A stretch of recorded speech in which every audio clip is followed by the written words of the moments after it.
Hello.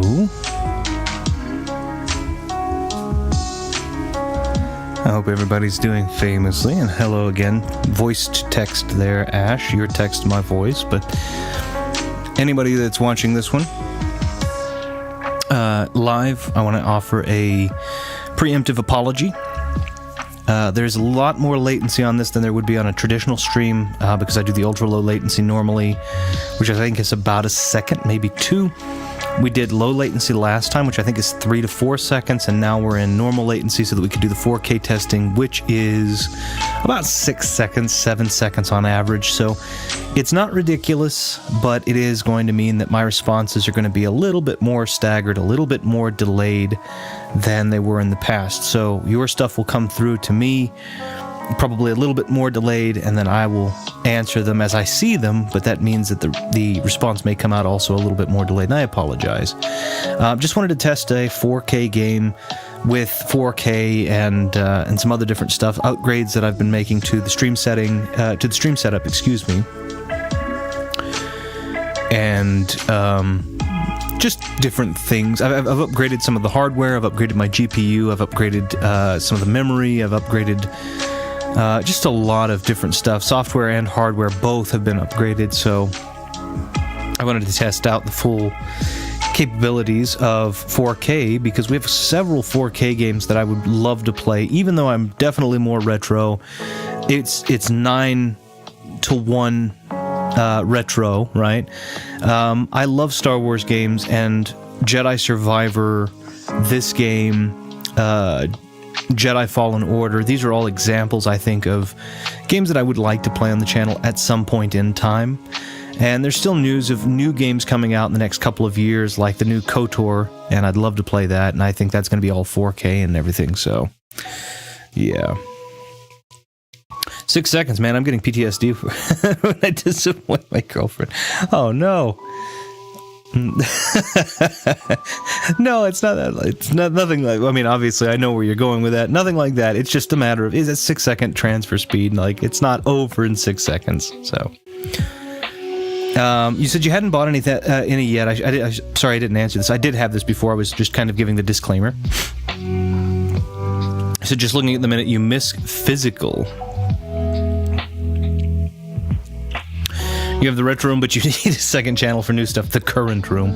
I could do that, and I thought about it, but I'm just like, how much do I want to break all of this up? I do a lot of organizing in the playlists. So, for example, this game, this stream, I have a stream archives playlist where there are people that sleep to streams, I think, including potentially this one or these. And it's basically just every stream I've ever done in a continuous list. If you're someone who has a specific niche or something that I've played that you really enjoy, maybe it's a Hat in Time, then the Hat in Time playlist is already there. It's already made. If you're a fan of maybe KOTOR, which I played through on the channel, it was about 10 episodes long, then there's a KOTOR playlist. But if you like all of my Star Wars stuff, there's also a Star Wars playlist, which includes KOTOR, which includes my Jedi Outcast playlist, which includes these streams, this one and the one prior, which includes my Jedi Survivor and Jedi Fallen Order gameplay.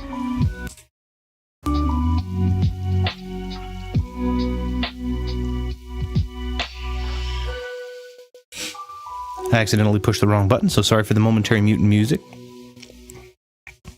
A Hat in Time, no thank you, I like quality. And it's not for everybody, like everything's, that's kind of the thing. Like if you like the Oblivion playlist, then there's an Oblivion playlist. If you like Super Mario, I did 2 or 3 different Super Mario. I did one pre-recorded stream way back when, years ago. I did one 3-episode, I think 96 exit stream. Or 3 streams, which were the 96 exit route, and then I think I did one just kind of steamrolling it through Star Roads. I think I've done 5 total or 6 total episodes, and so I have those streams in the stream archives, which are separate from the one that was pre-done. But if you're interested in all things Mario, then I have a Super Mario World playlist, which includes all of my, even if they were separated. DKC3, I've done a speedrun version, I've done a complete version, I've done, so all of that's also in another playlist. So I've kind of tried to make sure that I organize everything as best as I possibly can.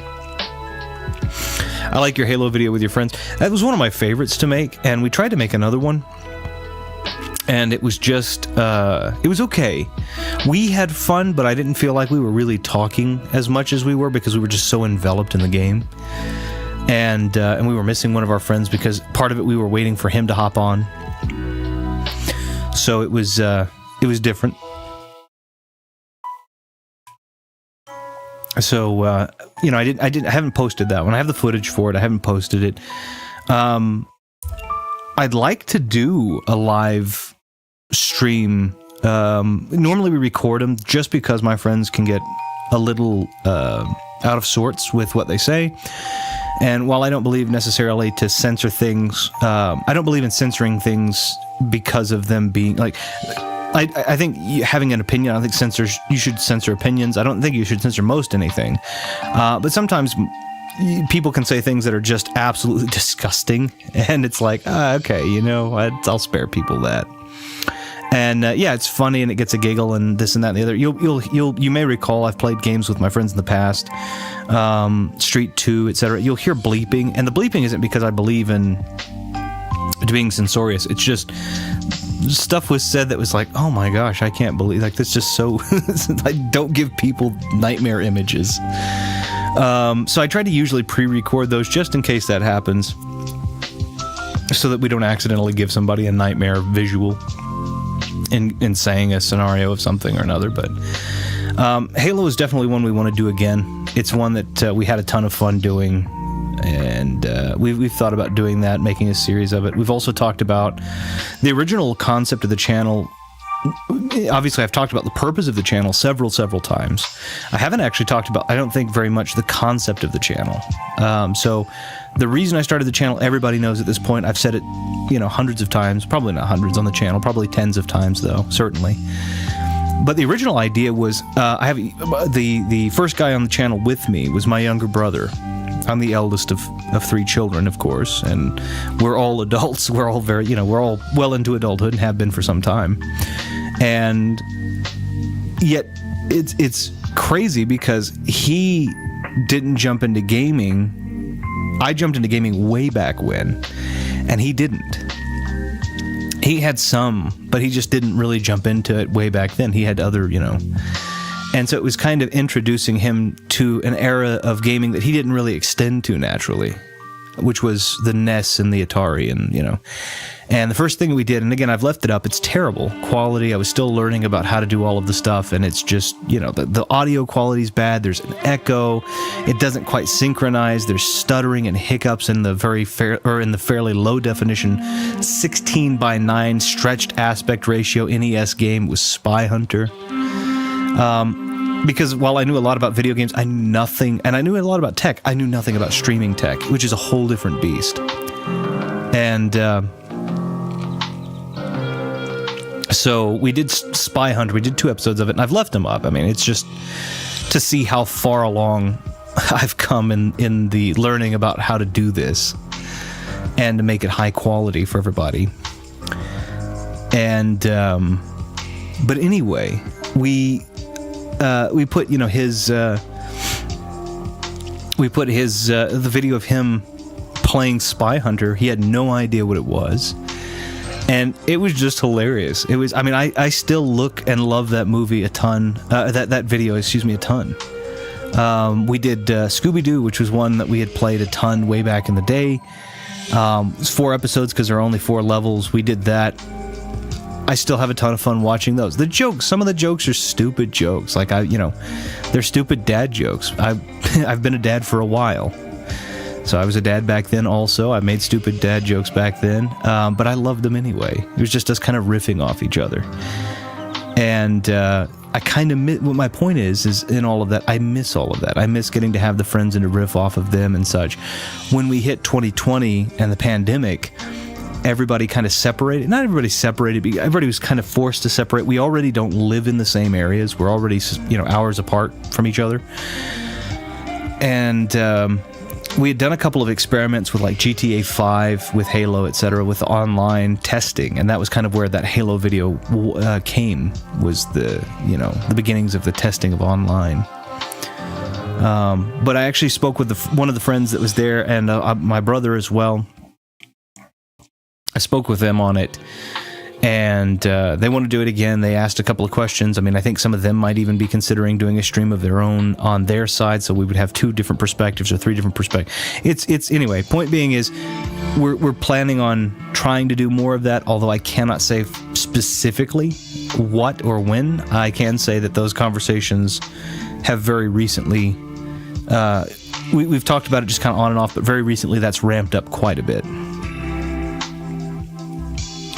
So hopefully you'll see a new Halo, or you'll see a new Gears of War. We did Gears of War. That was another one we did. You'll see a new Halo. You'll see a new Gears of War. You might see, honestly, we're huge fans, all of us, of the Star Wars Battlefront games. And they re-released the original Star Wars Battlefront 1 and 2. Huge fans of both of those games. We all got them.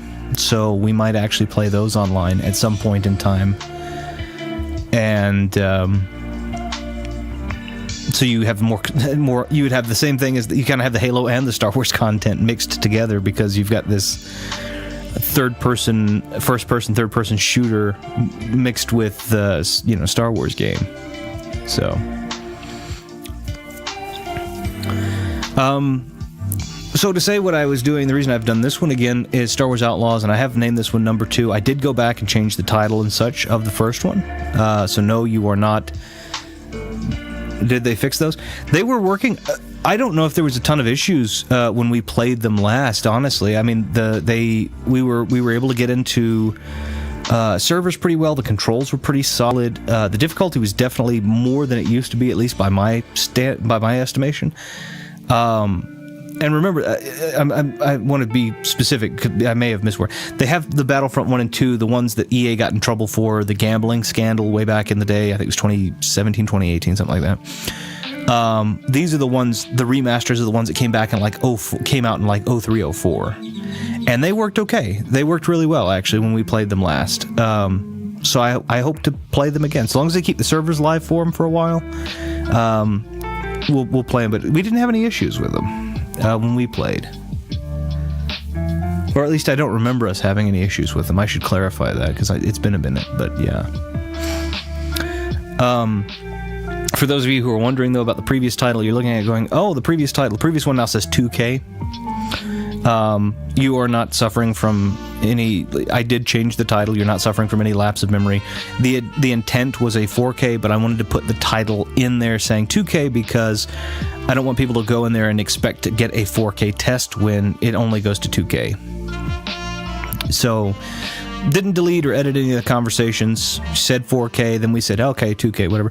So now this is an actual legitimate 4K, and if you take a look at your phone, you should be now able to see a 2160p option.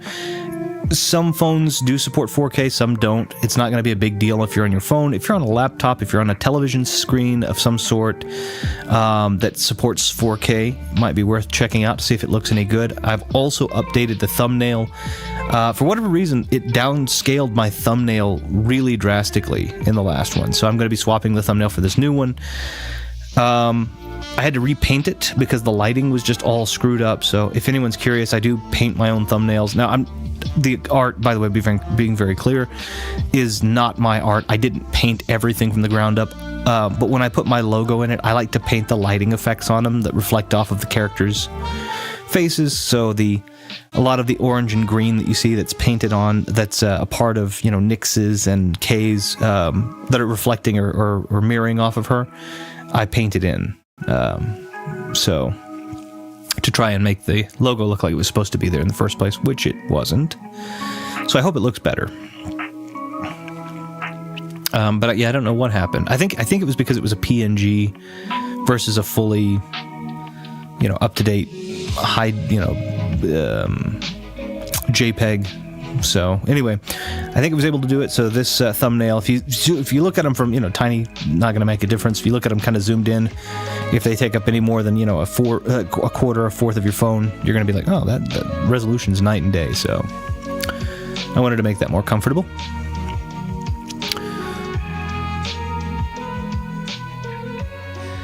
The other part of the reason that I kind of wanted to do this one, first, I mean, let me get, there's several reasons, but I guess I'm going to give you the two key ones that are the reason this game, right? I could test 4K on other games. You know, the Xbox Series X has a ton, or the PS5 for that matter has a ton. I could probably play God of War Ragnarok and do that in 4K or whatever.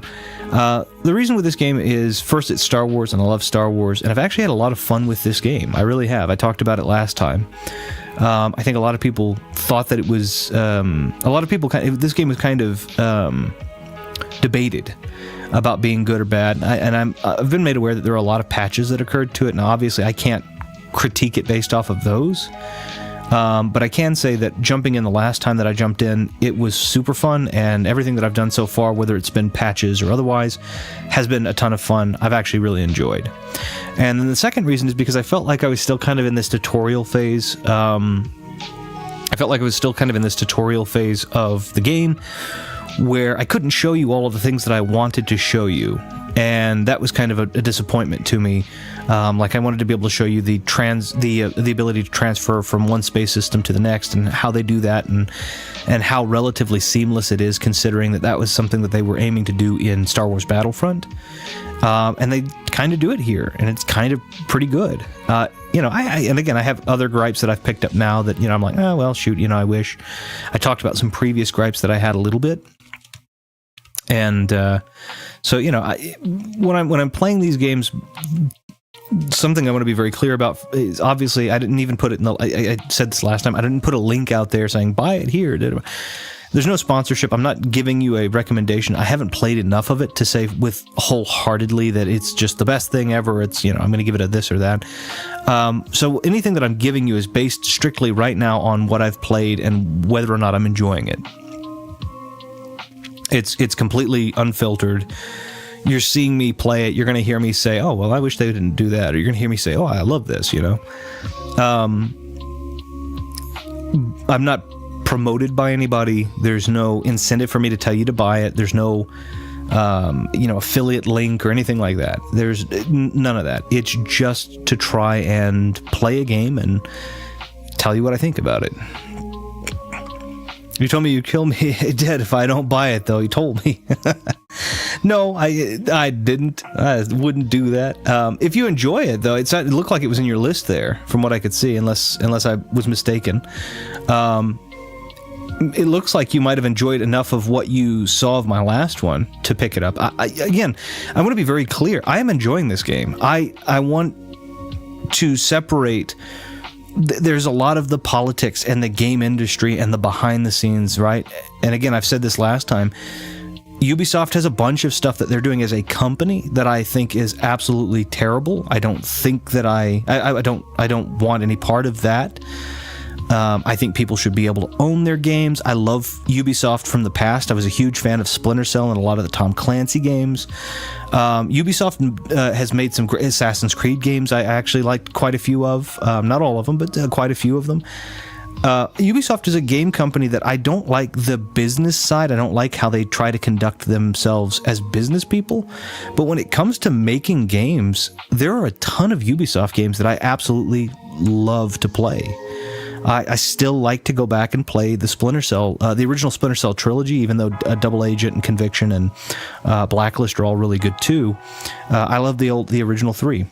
I love the original three not the original like the Sega Genesis, but the three 6th generation Prince of Persia games they came out with. I was a huge fan of Warrior Within and Two Thrones especially. I love, you know, the Rainbow Six they did, and that includes Rainbow Six Vegas, that includes Rogue Spear and Black Ops, and not Black Ops, I'm sorry. I can't remember what the other one's called. But anyway, there's another, it's PC.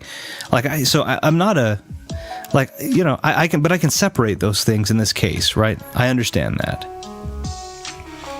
In your mod contract, it says every game I buy must also be bought by my mods. Actually, 2 copies. Actually, 2 new copies and 2 used copies.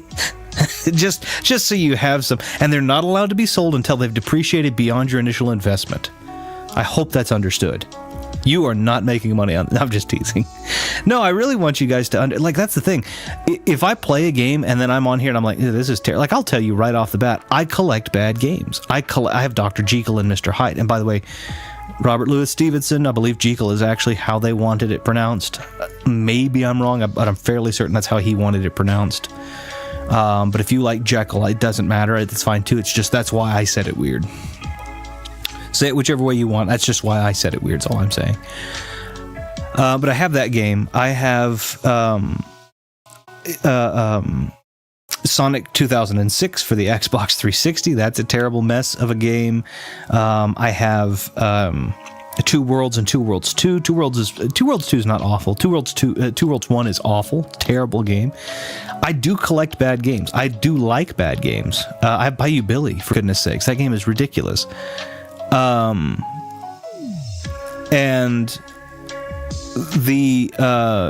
I'll tell you right off the bat, like, I'll play it and I'll be like, this game's terrible, but I love, like, they had Of Might and Magic Heroes, I think it was, and that game's terrible, but I love it. It's, so I'll tell you right off the bat. The new Prince of Persia is good. I want to try it. I have not yet tried it. It looked really, really good, though.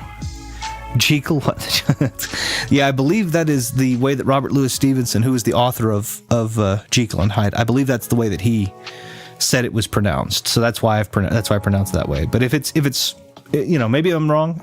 That's just what I've always understood. A lot of people say Jekyll because of the way that it's spelled. Like, you've spelled it absolutely how I would expect Jekyll to be phonetically spelled. But I believe that's how he originally wanted it pronounced when he wrote it. Either which way. We all know we know now what I'm talking about. Maybe I'm just wrong. Two Worlds 2 might be the worst name of anything ever. It's pretty bad. It's definitely pretty bad. Yeah, there's nothing really. There was a Scott Wozniak video on naming conventions and inconsistencies in that, and I think that's worth he's quite a lot younger, but he is hilarious. In my opinion, he's got just a great sense of jump snap to humor. And he talks about the inconsistencies of naming conventions and bad video game names. They should have called it Another Two Worlds. Yeah, the first one probably should have just been called Worlds, and then the second one could have been called Two Worlds. And then the third one will be called Three Worlds, and we'll just keep adding a world for every subsequent entrance into the franchise.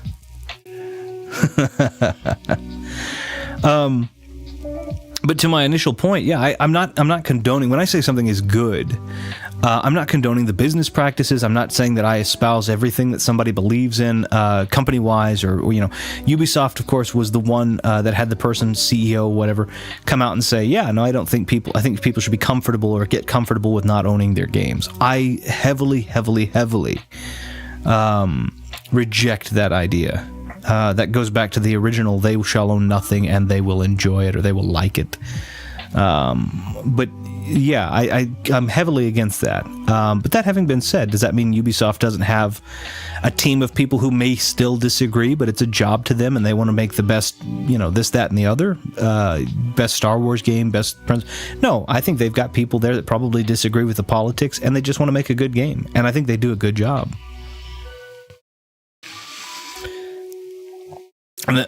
Two Worlds Revisited should be the I hope not.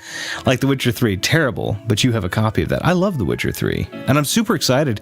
Having seen The Witcher 4 trailer, I'm super excited for that. Yeah, it looks really, really well done. So I'm excited for that. That's going to be nice. I'm curious as to how much time has passed also, because the trailer shows, Ciri's kind of a lot older than she is in the first one.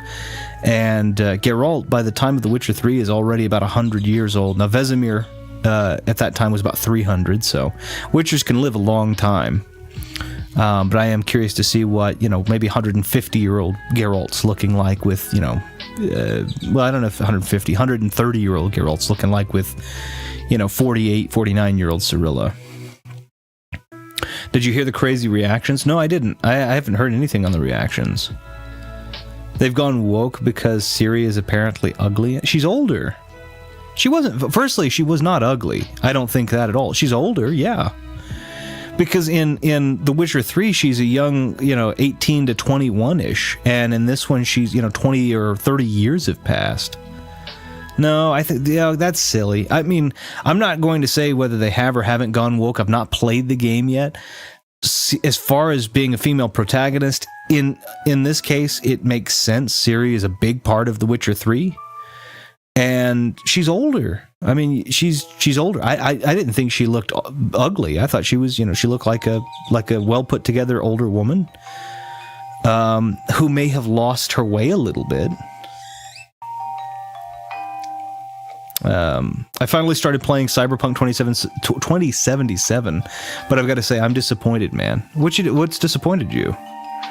Okay, I was gonna say that game's really fun. What happened? But yeah, that's true. Yeah, I mean, that's funny. Yeah, you can. Fun fact: if you've not played Cyberpunk 2077, you have complete control over the anatomy of your character. You want to talk about inclusivity? I think that's the best way to do it. Just make it so you can make your character whatever. That's funny, though. I hope you've been enjoying it, though. If you've been playing Cyberpunk 2077, I hope you've enjoyed it. I'm curious, what class did you go with? Of the initial 3 classes, what did you opt for?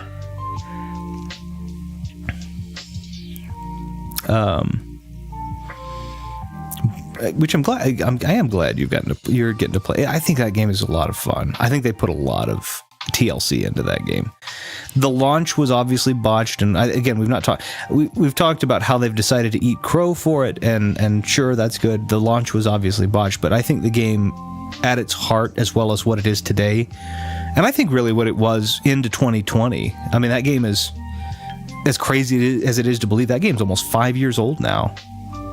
Only recently started it. I started the corporation one, but I'm going to restart it. I started out as a corpo also, so yeah, whichever one you decide to go with is great. I just was curious. I like the idea of the one who starts out in the desert or whatever. Yeah, nomad, or I have to remember what it is. But yeah, that's fair. I started out with corpo as well. I thought that was ideal. The world is just really rich, and again, it's crazy to think about it. But that game is, again, almost 5 years old. It came out in February, or it came out early 2020. February or March, something like 20. Let me see if I have my phone here. See if I can find the launch date.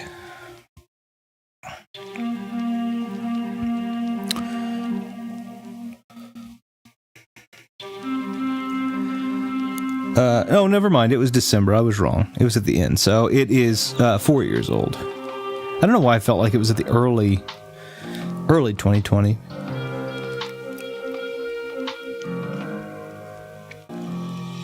Yeah. Either way, 4 years have already passed. That's crazy to think about. Here we are. I remember when I first played The Witcher 3, I said to someone I would like to see the devs make a sci-fi game. And they did, and they made a good one. I think they made a good one. Again, I like Cyberpunk a lot. And knowing right now that in the pipeline they have a Witcher 1 remaster, they have Witcher 4, and they have a new Cyberpunk installment already being worked on, I think is super exciting, because my hope is that they're going to not repeat the mistake of the Cyberpunk 2077 launch, and then we get just a pure playable sci-fi product, just beautiful Blade Runner-esque era, So you definitely made a good call on asking for that, though, and I'm glad that they answered the call.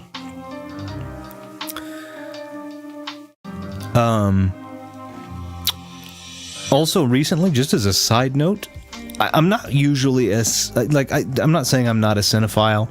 I definitely have movies and shows that I've enjoyed, but I've watched more movies in the past 3 days than I watch in a month usually, which is not a lot. It's still 3, right? I don't watch a lot of movies, but we went and saw Nosferatu. I've said that already. I'm not going to spoil anything. Suffice it to say that if you are wanting to go for a night out to the cinema on a date, or even if it's just by yourself, Nosferatu is phenomenal. I bet none of them were Dune. You are correct. None of them were Dune. We have Dune. We got both. We got both parts now, though, so that I can actually do that.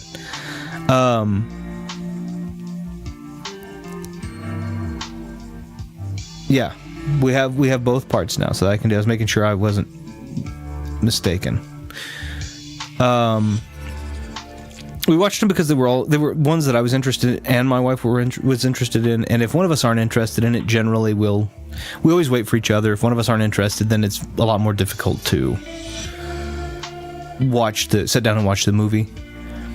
But we watched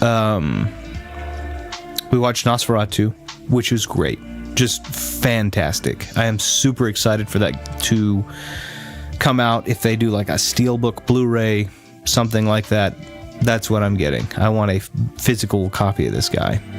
Really nice. We watched Wicked Part 1. More my wife's style than mine. It was okay. It was pretty good.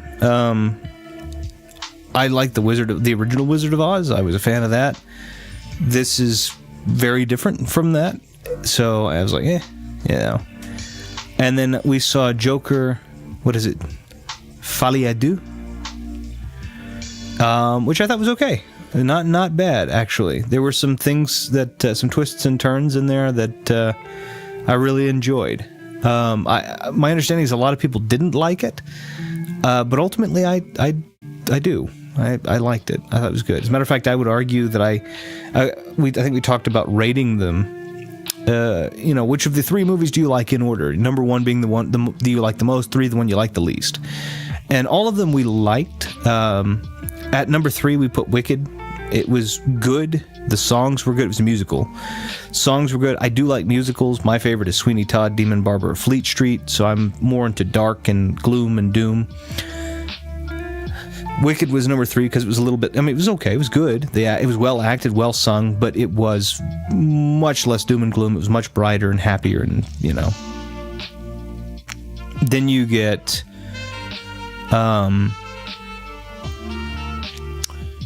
Joker, Folie à Deux, which was number 2, pretty good, and just barely over Wicked.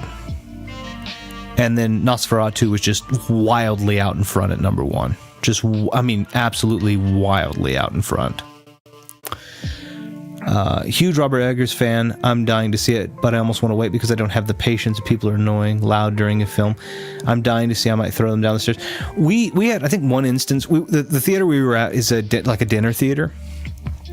The cinema we're at is like a dinner theater, and you sit and have full meals served to you as you sit and you eat and you watch. It's literally dinner and a show. It's a brilliant little place down here called Alamo, which is of specific significance to Texas, because the Alamo is a very important thing in Texas. We had one instance, I think, where there were some people kind of being a little, but all in all, honestly, the cinema was fairly empty. I think we were there as a part of a double date, so we were 4. And then we had, I think, in the entire rest of the room that we were in, we had maybe 8 people. So the entire cinema had maybe 12 people in it, one of which may have gotten rambunctious. And obviously, this is in the dinner theater, you can gently write on the paper, hey, these people are being a little bit of a disturbance. And it looks like you're just ordering food. And so they'll bring you a fresh water, and then they'll go tell those people to be quiet. And nobody knows you did. It's completely anonymous. So it was like, it was really well done. Really nice. Joker falls over it. I'm not going to say anything. Maybe. I know that's a play on the words, but also... I'm usually really chill, but that's a film I've waited for a long time. Might just wait until it's available at home. I love the cinema, though. It's one of those things where this is my worry is, and this is pandemic's fault. This is not society's or people's fault. This is pandemic. I worry that the cinemas are dying, and I don't want that.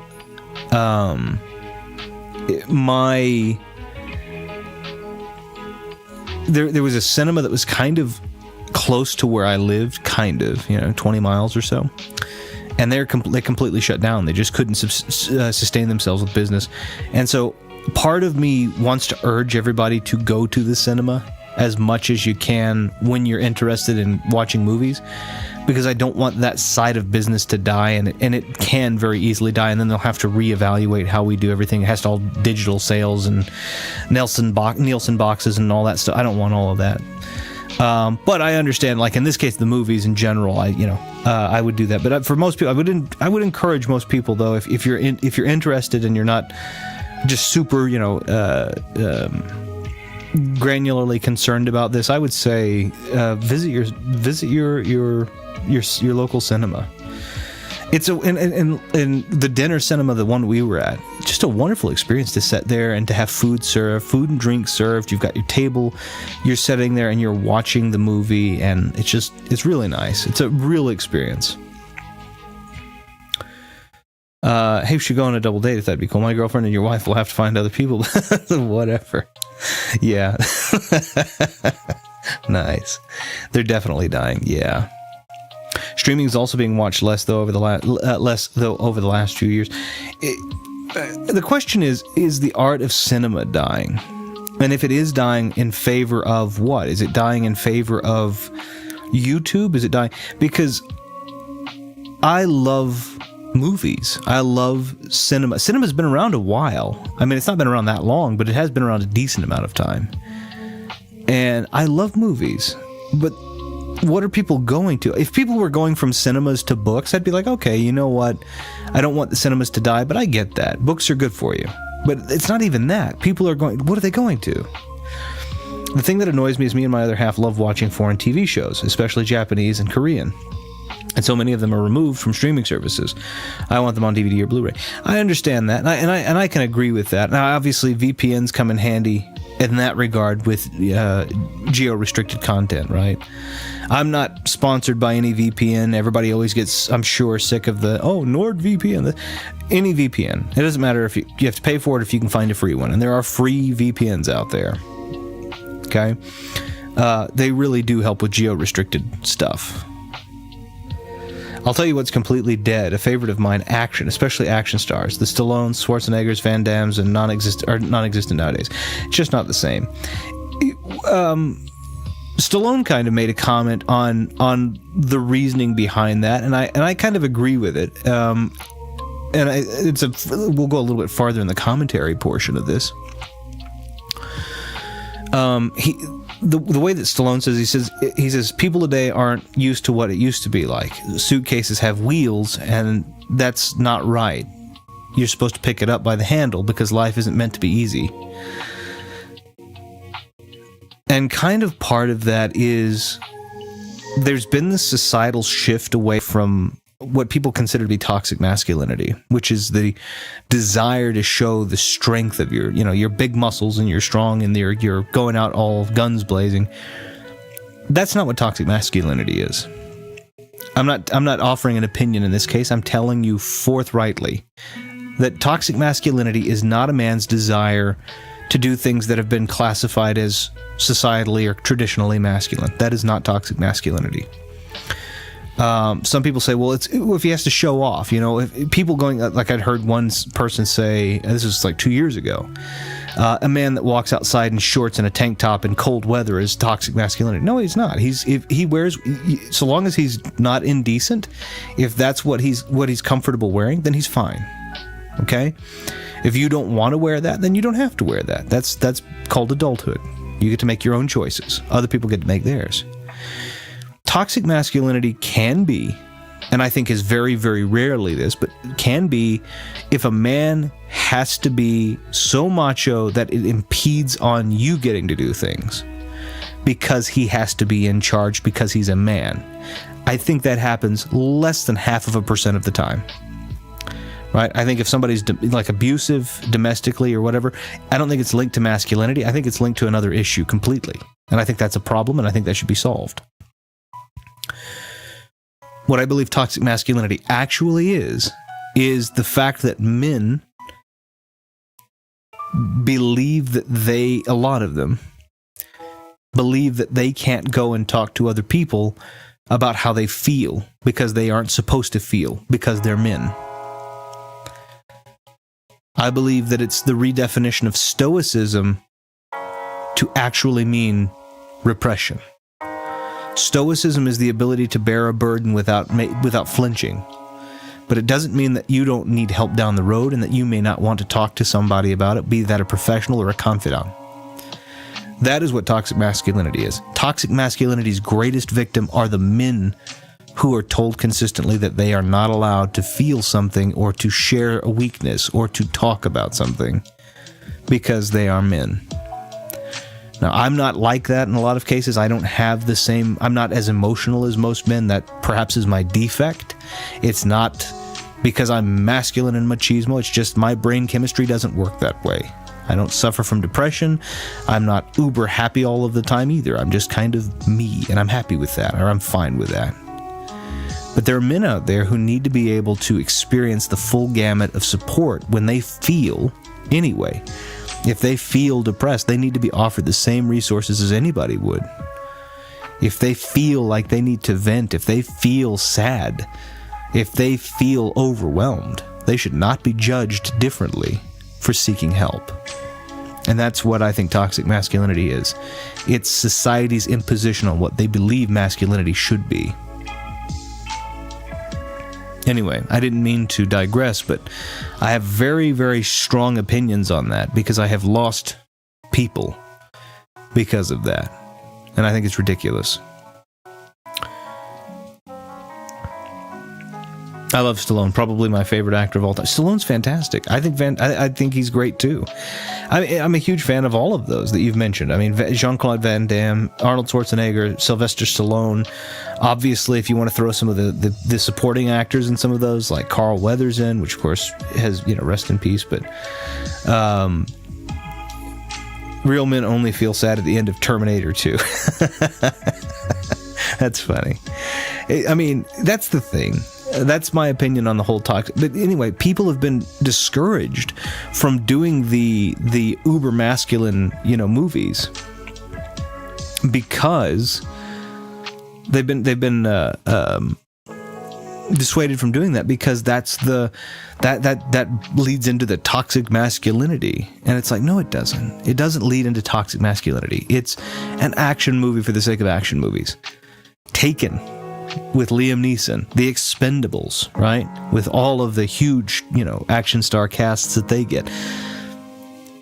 It's fine. Men aren't going out to war because they watched a movie. Men are going to war because governments require it, because they're being drafted, because they're enlisting in the military, not because they watched a movie. Boys aren't becoming violent because they were asked to be like Rocky, because Rocky was able to train with restraint. Like, that's the thing. But it's all being discouraged as if that's what's going on. And that's ridiculous.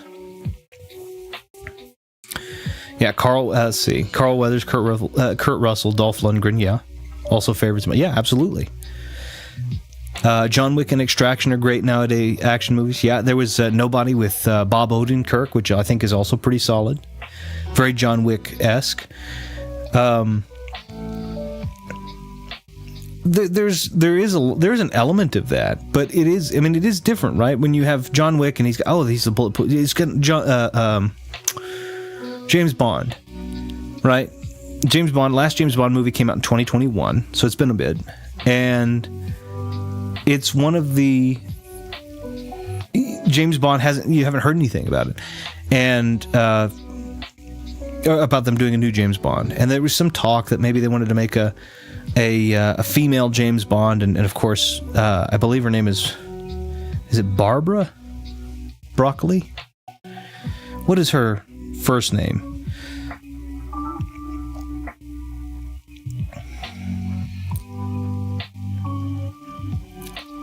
I think it's Barbara Broccoli. Yeah. Barbara Broccoli or broccoli, I think is how she prefers it pronounced, but it's spelled the same way as broccoli. They've been in they've been in charge. Her and another guy by the name of Michael Wilson have been in charge of the Bond films since like 79 or 78, something like that. And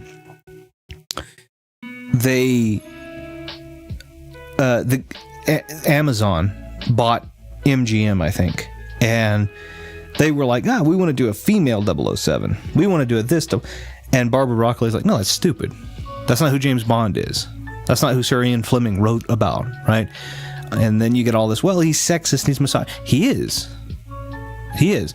We're not promoting that. Like, he's got his own set of problems. He has an alcohol problem. He has a problem. He's too cocky. Those are problems. Those are character flaws. We're not promoting that, but he's still the ultimate gentleman spy. So it's like, and I really like the fact Barbara Broccoli is like, no, I'm not going to let you just decide that you're going to throw this out the window. And then people, oh, well, you're sexist because you don't want James Bond 007 to be a woman. No, it's not because of that. It's because James Bond 007 is James Bond 007. If you wanted to have a female antagonist like GoldenEye had 006, right, which was Sean Bean. If you wanted to have a female 008 come after him, sure, do it. I mean, there's nothing wrong with that. Is she going to win in a hand-to-hand fight? Probably not. Is she going to win in a, sniper battle? Maybe. Maybe she was top marks of the Marine Corps as a marksman, and that's not what Bond was. Do something like that. If you want to really throw that in there. But you know what's even better? Just write a story and don't worry about it. Like, you can put people in it after. Don't write your stories around your characters. Write your characters into the great stories. If you make characters and then you start trying to write a story about that character, you end up having to make things fit. If you write a great story and then just plug your characters in, it all works out.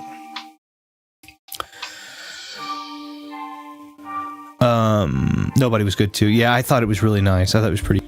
Action movies do exist, but I think the stars are gone. Keanu is already a star. Same with Chris Hemsworth. Yeah, that's true. But Keanu's 61 years old, 61 years old, All of the action stars are getting on in years. Arnold Schwarzenegger and Stallone are on their way to 80, Now, Stallone still looks fantastic for almost 80 years old, but my gosh, There aren't any new guys famous for... No, and there was a meme, I think it came up.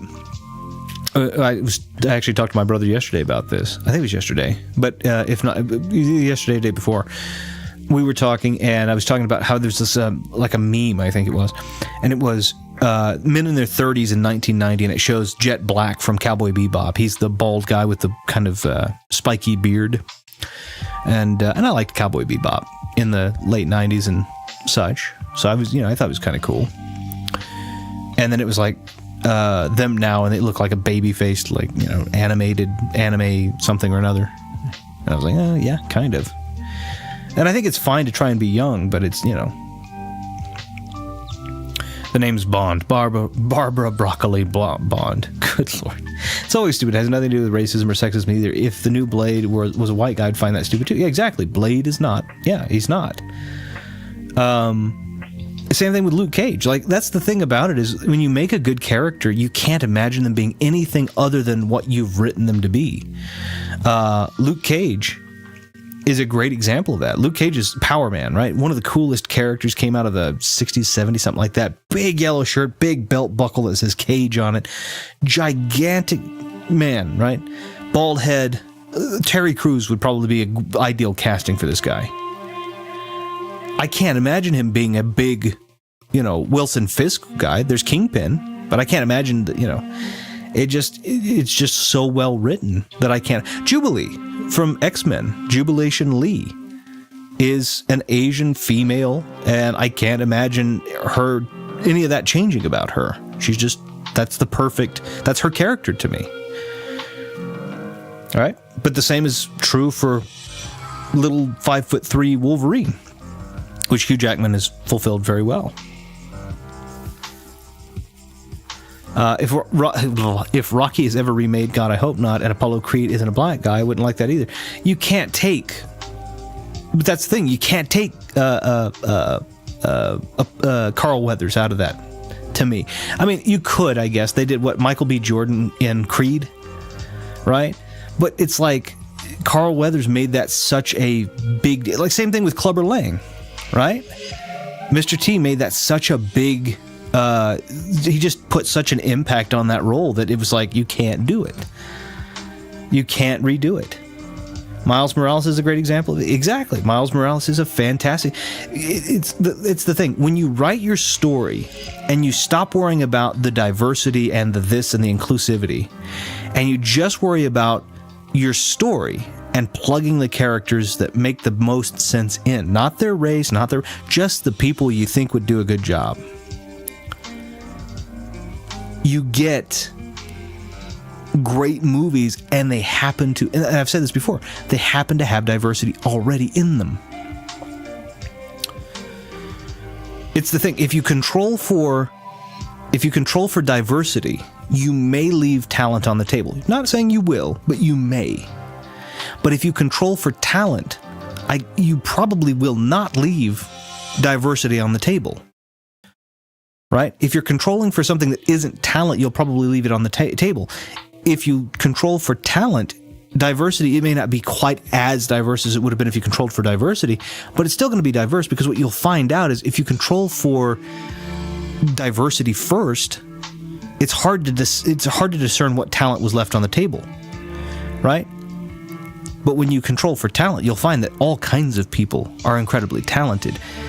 So when you put out there, hey, we're looking for a talented person, you're going to find people of every gender, race, and creed out there.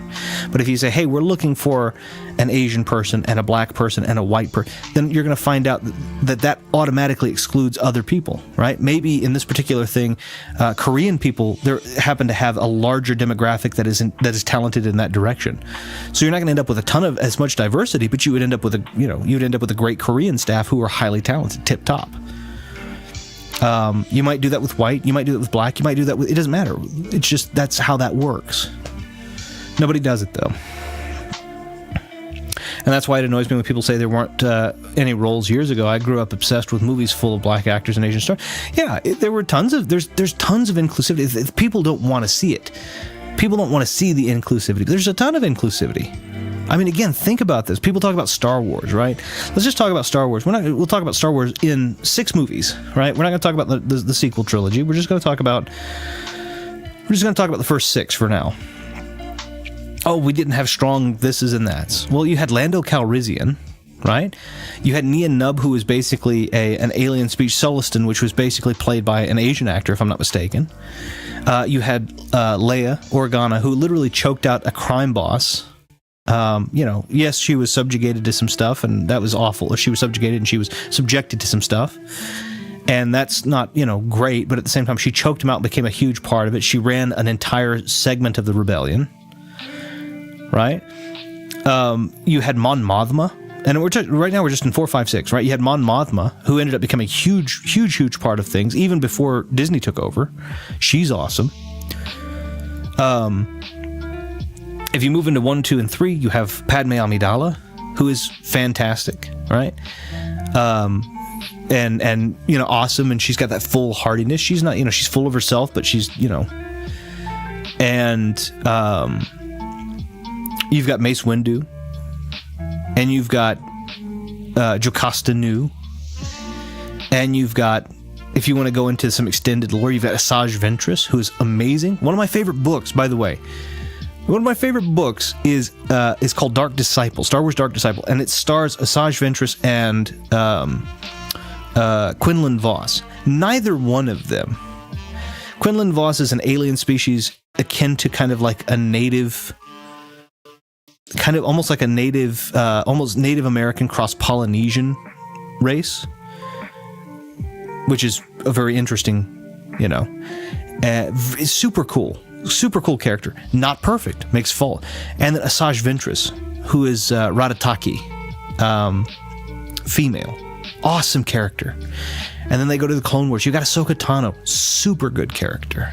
Like, there are tons of these things that you just write the stories and then you can just plug people in. And it works.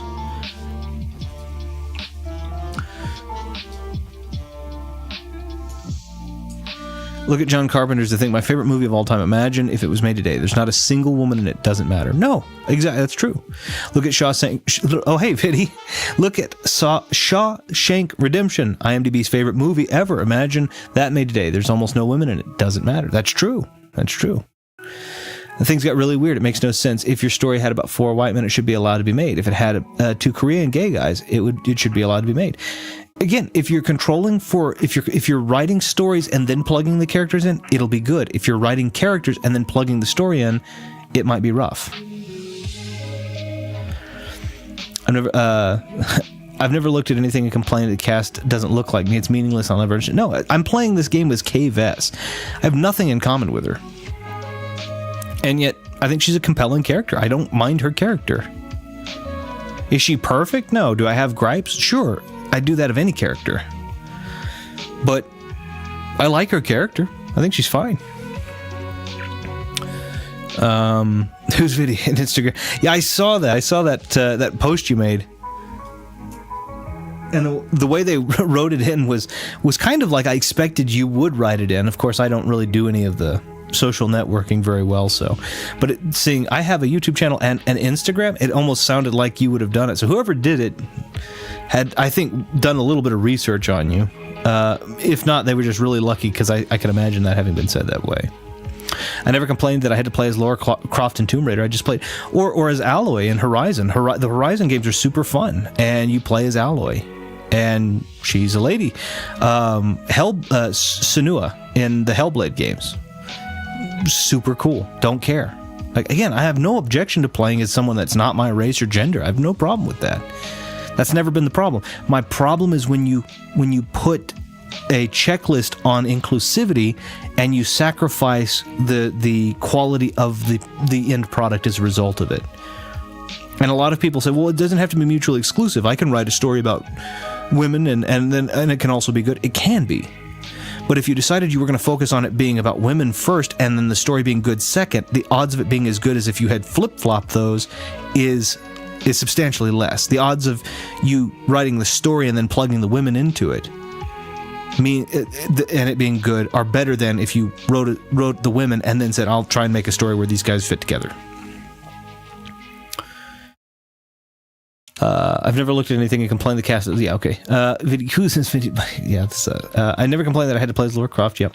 Instagram account got Dave Nolan Gaming and then found me. Goodness. Same here with Tomb Raider. I remember watching my older brother play Tomb Raider 1 as a kid and being extremely intrigued. Yeah, she's a cool character. It's the same thing in Uncharted, right? Uncharted has Nathan Drake. Undoubtedly, Chloe Frazer and Elena Fisher are really intriguing and well-written characters. Not just because they're female. They're just great written characters. I think Chloe Frazer, like when Uncharted 2 happened and you had Chloe Frazer, that was such a cool... She was just like, they just wrote her well. And that was way before they cared about any of that stuff. She was just a cool character. I didn't complain because Van Damme was in much better shape than me. I thought it was cool.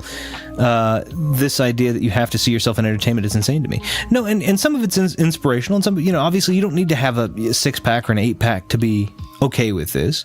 But at the same time, like, maybe it's a little bit aspirational. Maybe you watched a guy that was the key boxer that was way undersized to Dolph Lundgren, who towers over him, and maybe you realize, you can be strong as an underdog and still win, and there's some inspirational and aspirational pieces that I think are put in there. Shawshank Redemption is getting remade. Shawshank Redemption Retro. Tell me more. I don't know anything about that, but it shouldn't. Shawshank Redemption should just stay what it was, and we should appreciate it for what it was, and it doesn't need a remake. Nosferatu, again, good movie though. That movie, they remade it from the original one with Max Schreck, and man, it's good. I can understand remaking a movie like that because you're updating it, from the original silent film to, there have been iterations in between, but like from the original silent film to modern day, I'm okay with that. They did wonderfully though. My Twitter and Insta handles eventually say, I have a YouTube channel and this social media, almost as if I sound bemused saying it. Yeah, kind of. Yeah, I'd say, well, your original ones, but the way that they did it when you, whoever did it that copied, or was attempting to copy or to rip you off, they did a good job of that, too. You need to remember, people are really stupid. I can't comprehend how someone can have an issue with diversity for the sake of diversity and not be racist or sexist. Those words are losing meaning. Well, that's the thing. People don't realize, there was a doctor, his name was Michael Eric Dyson, and I listened to him debate, and I think he actually speaks eloquently. I don't think he's correct. I think he speaks eloquently. I think he's intelligent. But he was talking about how systemic power was what the definition of racism was. It was more complicated than it really is, right? The definition of racism, to me, is to be exclusive towards people, to be exclusive towards people, a person, based solely on their race. Doesn't matter what race it is. If I exclude you based solely on the fact that you are that race, I am racist. And then he had to give this definition of, no, it's systemic power, and it's this. No, it isn't. It isn't systemic power. If I tell you that the reason you're not allowed in my club is because your skin color is this, I'm racist, period. Doesn't matter what color it is. So, quit complicating the issue, right? Just make good movies, put the people in them, right? If you write a lead and it's for a male, just happens to be, that's not because females are inferior. That's just the story that was written. And then people started getting more into like internalized misogyny and internalized... Nobody knows the word misandry, really, right? It was always misogyny, or it was always racism. It's not misandry, which is, by the way, misogyny, but for male. It's the same thing as misogyny, but it means towards men, which also happens, right? It's none of that. It's not that complicated. It's not that nuanced. It really isn't. Can there be iterations of it that are? Certainly. Are there iterations that are? Absolutely. Is the majority of them that way? Or are the majority of them that way? No. They are overt, period. If you are exclusionary towards an individual because of their race, you're a racist, period. Because of their sex, you are sexist, period. If you look down upon, hate, or exclude women because they're women, you could call that misogyny. Right? It's no more complicated than that. And the fun fact is, because we have those definitions, we know that most people are not those three things. Some people are. Most people aren't. Well, Doctor Who, to be fair, has fallen under the discussion since Jodie Whittaker and, I don't know how to say that name, Kuti Gadwa were cast as the Doctor in one YouTube channel primarily run by a woman heavily criticized the 13th Doctor's characterization with very valid points that had almost nothing to do with, it's a woman as the Doctor. Yeah, that's the thing. Nobody cares. The Doctor reincarnates in several different ways. If the actor is good or the actor is bad, it's going to shine through because it's not uncharacteristic of the Doctor to be whatever the Doctor is. It's all case-by-case basis. One of my two favorite movies ever, The Thing, is technically... that's true. They did a good job. Goodness me, I should give it a pay raise. Wait, I'm not an employer. So sorry to hear that, Vinny. To Ash's comment. I remember a gaming channel being upset at Zelda Echoes of Wisdom almost purely because you play as a female, and they don't like playing as a female in games. Suffice it to say, the backlash led to that video being deleted. Yeah, that's stupid. The games are named after Zelda. You've played as Link for most of them. Now, I will tell you, the ones for the CDI are terrible, and you play as Zelda in two of those. It's not because you're a woman, it's just because those games are bad. Those are really bad games. But no, I don't think I have no problem with that. The Super Princess Peach games are adorable, and for what they are, they're pretty fun. And they're incredible. I mean, they're very girly. But that's fine. They're written to be that way. There's nothing wrong with that. Females aren't inferior at all. It's ridiculous. Anyway, 2 minutes. Let's see, 2 minutes, guys. My weak girlfriend can't even carry a glass of water. Females, that's the other thing, is females and males are not inferior or superior to each other across the board. But there are things that each one can do innately. We know this, right? My wife is brilliant. My wife is tall. However, I am stockier naturally than my wife is. I'm more likely to be able to lift heavier things than she is. She's very well spoken. She's got a great heart, and she's brilliant. She's probably more intelligent than I am, by a substantial margin. None of those are necessarily, I mean, like I said, she's not inferior, just we're differently good. That's why we make a good team. from what I've played of Zelda's EOW myself, it's actually really good. And if they never again, or in the whole Lifetime series, have you played Zelda or something, I wouldn't mind at all. You know, either way, it's just, if it's fun, right? It doesn't matter who's there.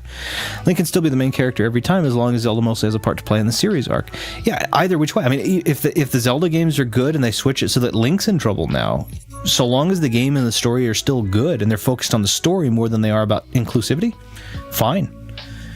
I'd happily play as Zelda from this point forward if that's the case. It's just they have to write it so that it makes sense and that it's fun.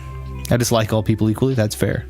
Hey, Fighting Max, hey, my internet isn't good right now. That's okay, no worries.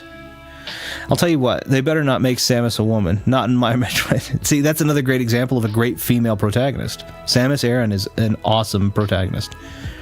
My girlfriend is short, I point and laugh. We're equals, though. Sure, whatever. Plays NES Metroid. Wow, it's a really good game. Samus takes off helmet. Ew, what is this? I'm playing Samus in Smash Bros. Instead. Truthfully, though, I first saw Samus in Smash Bros. And I was like, oh, a woman, cool. Yeah, they had her in the NES version. You have that ending where she goes into kind of like quote-unquote zero... She's not in Zero Suit. She's in the like bikini, and you're like, oh, well, she's a lady the whole time. All right, whatever. It doesn't matter. Super cool. Jade from Beyond Good and Evil. Beyond Good and Evil, by the way, a book written by Friedrich Nietzsche. Very, very cool. Kind of a philosophy on good and evil, and relative and all that. But it was, yeah, I mean, it's one of those things where, like, Jade from Beyond Good and Evil is a great character. So, my goodness. All right, well, let me really quickly, I'm going to take a quick break. I've drunk too much while we've talked. The stream froze on my end and I can't join it. Sorry, no worries. That's all right.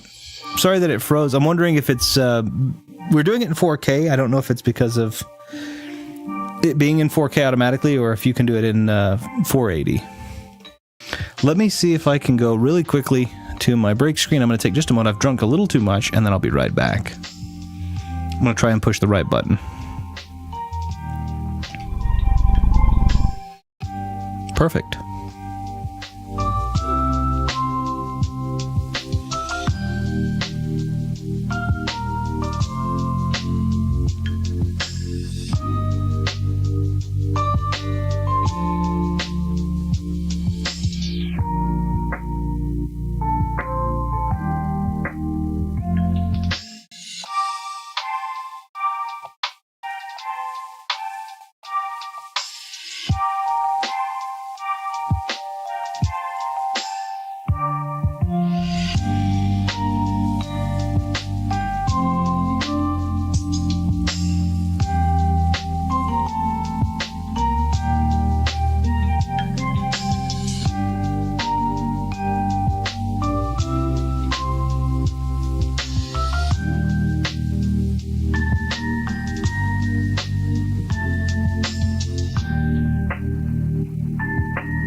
Okay, sorry about that. Is Beyond Good and Evil 2 coming, Retro? Tell me more, tell me more. I wish it were. They they did that cool trailer of it where I don't remember if we saw Jade. I don't remember seeing Jade. The monkey trailer, and it looked amazing, and then we haven't heard anything else, so I'm worried that it may not, but Retro's on my last mention, like, oh, I'm avoid telling him that Beyond Good and Evil 2 is never coming. No, yeah, it's probably not. Technically it might, but it's been way too long. It kind of the same thing with, I mean, it could be like Dead Island 2. Trailers started coming out in like 2011, 2012, something like that, 2013 maybe it was, and then after like 10 years, finally comes out. Way too ambitious, that's never happening. I would have been okay if they would have just followed. I don't even care if the graphics were the same as Beyond Good and Evil 1. I just wish they would make it, because I really liked Beyond Good and Evil 1, but whatever. The lead left Ubisoft a while back, yeah. It probably won't happen, but let me go ahead. I'll move us over to the 4K screen. I think it's this. I have to remember what button I made it. I think I made it this button. Yeah, I think we're there.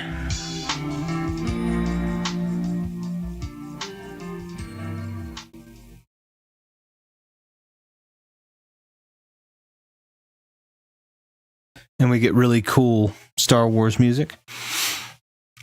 Now, please do bear in mind, this should be in 4K.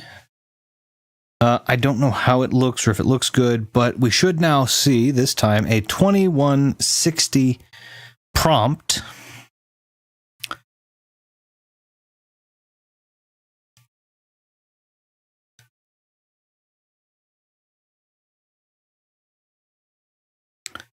Let's see. I'm going to look on my side just to make sure that we can see that. Boop.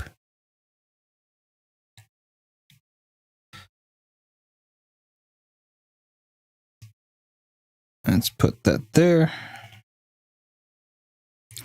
And let's go. Do we see a 2160 prompt on my? Yes, we do. 2160. Yeah, perfect. All right, looks like we're actually in 4K now. How cool is that? So we'll see if it actually sticks and runs well and all that good stuff. We'll take a peek, but I wanted to show off some stuff on the game here. Let's see if we can.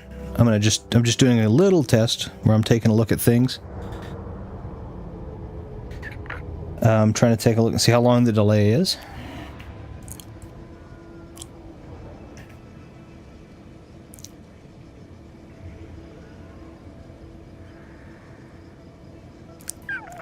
Yeah, definitely a pretty good delay on that. It looks like it's closer to like 12 seconds. So, sorry about that. But it does look like it's at least working, so that's good news. Okay, so we have...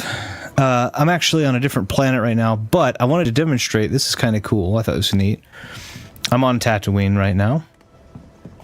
This is in 4K, but my monitor and YouTube settings cannot handle this. I'm losing.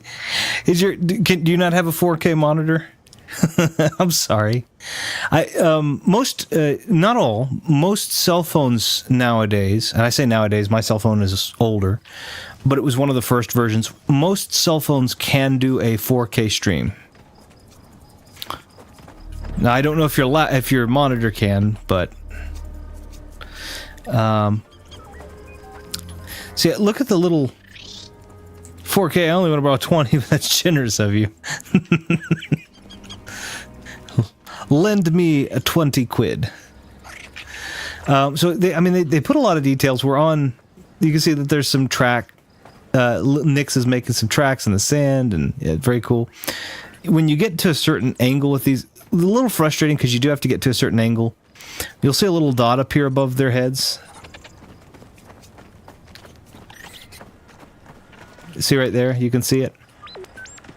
And if you can get there in time without it disappearing, you can pet it. There we go. Hey there. Oh, you jealous, Nix? Yeah. Tatooine, go and see the Geeks family are burnt. I think, actually, time-wise, I could be wrong. I believe time-wise, this occurs between... I believe this occurs, like, at the very beginning of 6, time-wise. So, Geeks family's probably already been cleaned up for a couple of years now, because a couple of years passed between 4 and 6. 4K borrow hash 20 kid. Quit. Nice.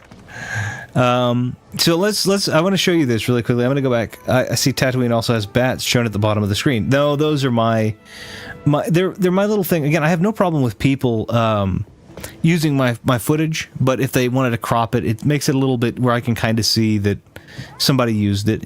It's, again, I have no problem with it. I'm not going to levy complaints, but I would like to know if it ends up being mine. You know. Torpel and run away. It's, you know, it's funny you say that. I don't know why this game has been obsessed with showing. So here we would call them toilets. In Star Wars, you call them refreshers. That's what a toilet is called in Star Wars, is a refresher. But I can tell you, there are stalls upon stalls, even on the ship here. You cannot use it, but there is actually... There is the Star Wars refresher, and you can see that it's incredibly efficient because while you're sitting there doing whatever, you can also wash your hands, but you cannot stand up to wash your hands. You just have to be doing it whilst sitting down there. If you are a male and should choose not to sit down, the door doesn't close because you're going to have to do it while the door is open. We'll go ahead and close that. Sort of ding-dong. It is exactly something Beavis and Butthead would do. So this is our ship, though. I'm not going to explain a whole bunch of... Welcome back. I'm not going to explain a whole bunch of stuff, right? I don't want to... It's not like there are tons of spoilers here. Oh, clean Nix's mess. Let me clean that up. There we are. I'm not going to explain a ton of what's going on, just because I don't want to spoil it for anybody, but... we've got our Lando Calrissian shirt on. This is our ship again. We have our... heist has to work. Our death mark. Zarek can't catch us if we disappear. And again, the Arabesh is correct. It actually says wanted, and the bottom says 400,000 credits. So they actually did it. I mean, again, a lot of great detail. This is what I thought was super cool. I can actually sit down, and again, we see beautiful Tatooine here. Why is it not going to let me take off again?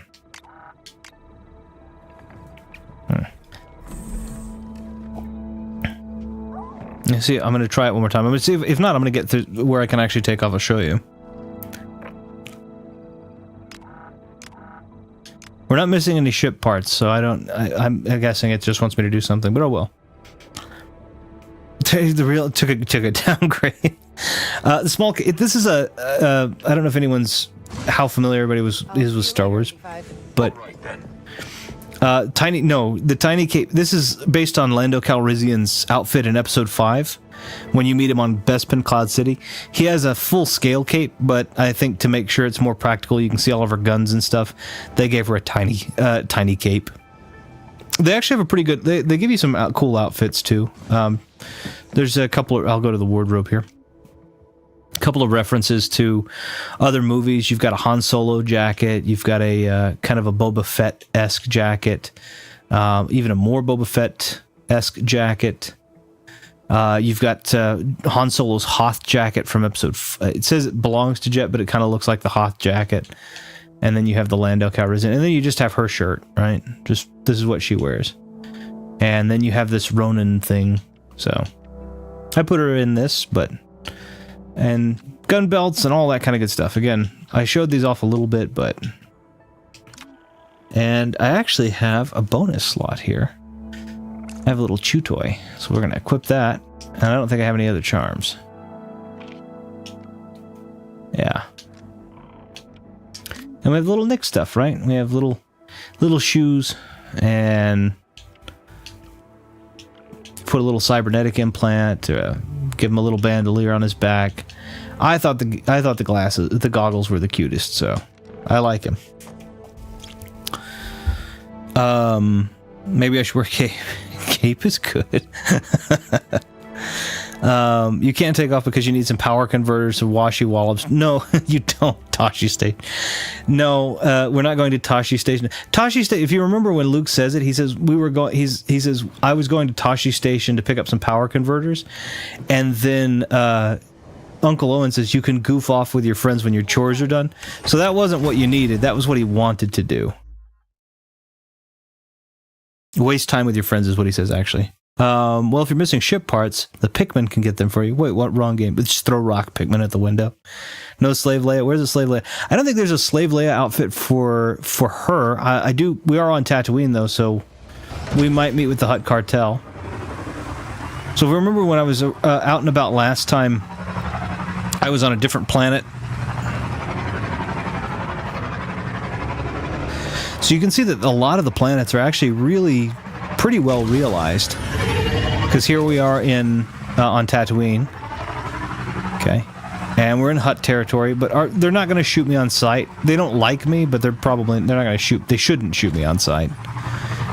Pikes will. Pikes will shoot me on sight because my relationship with them are bad. I could have probably given... I have some intel that I could have given the Hutts to make my relationship better, but I chose not to because sometimes I'm a moron. Oh, well, no, they're going to shoot on sight because I'm trespassing.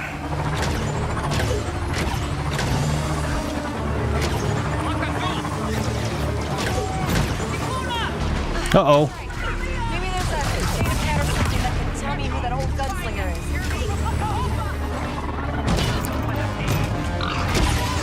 Okay, maybe I'll give some intel. I don't know.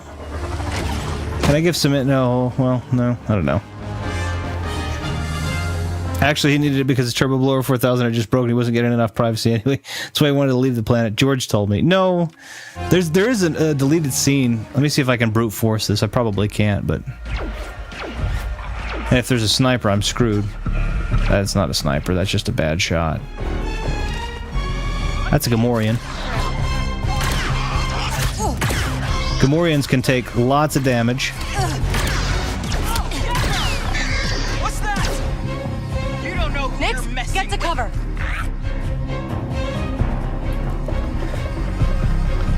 He had a friend named... They dropped a grenade. That was lucky. He had a friend named Biggs Darklighter that he liked to go with, and Biggs Darklighter was basically...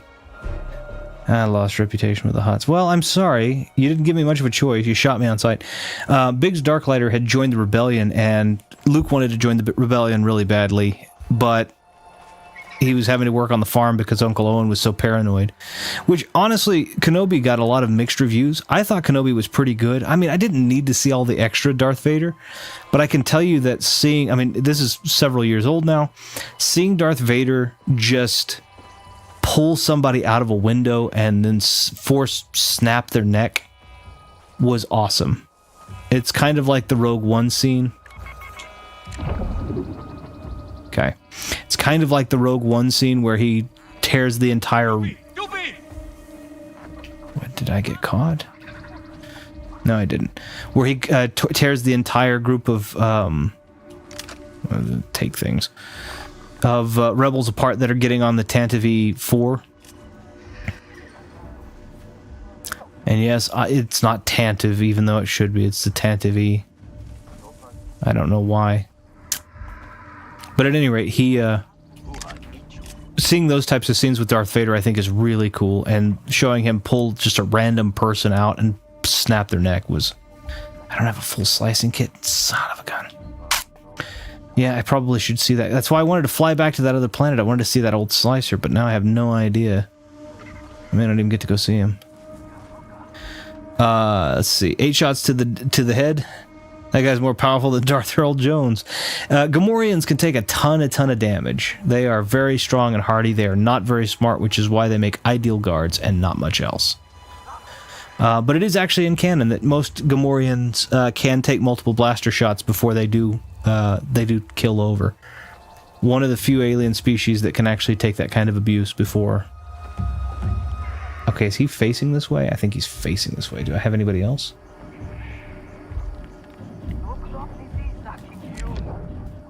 Yeah, he's facing this way.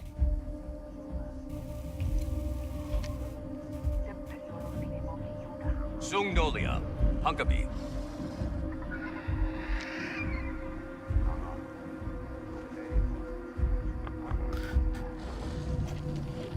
I need him to look the other way.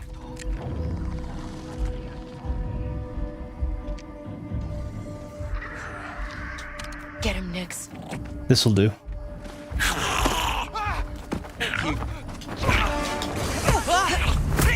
Okay, there were other people watching. Oof!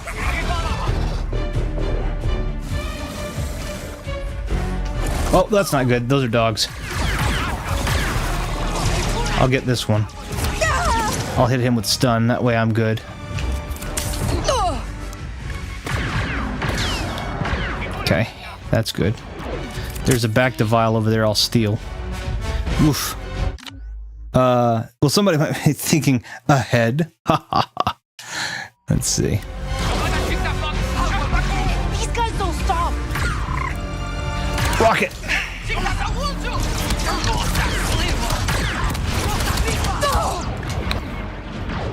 No, quit sliding, Kay.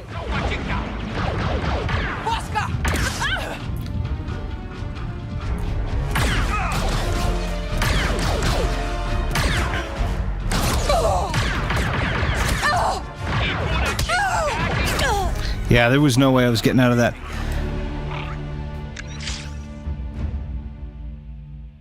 You nearly shot your mate. I like the fact that they made it so you can't actually hit Nix, because there's no telling how many times I would have hit him.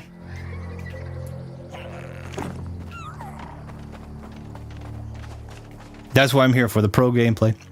I'm supposed to be finding a datapad with a gunslinger, and I don't know what the best way to do that is.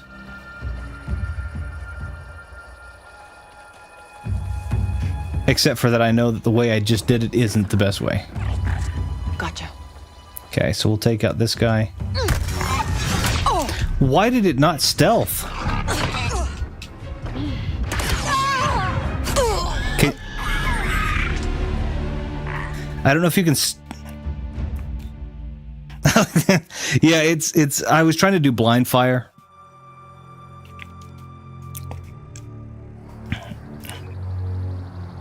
Okay. I need a better gun than this, but nobody seems to have one. I wonder if I can...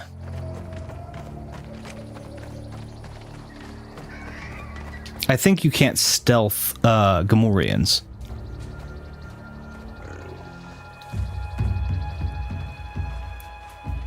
I'm gonna try, I'm gonna see. Before I stealth the Gamorrean, let me stealth this person. This is not a Gamorrean. Okay, you can definitely stealth a Rhodian, so we're fine there. Okay, nobody else. Gamorreans may be too big to stealth, that might be the problem.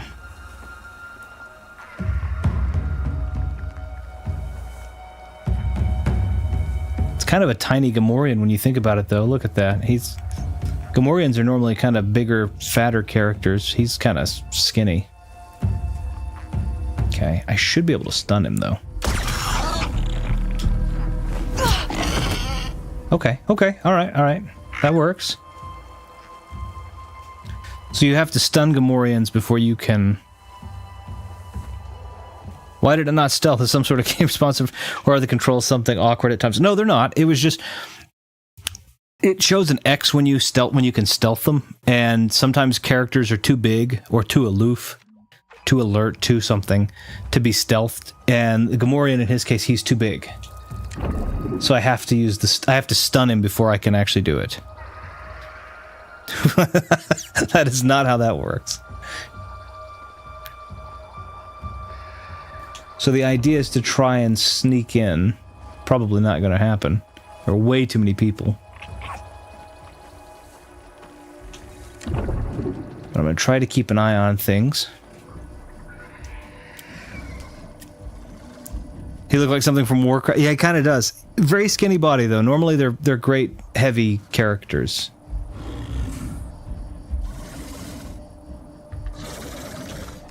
What do you see? Okay.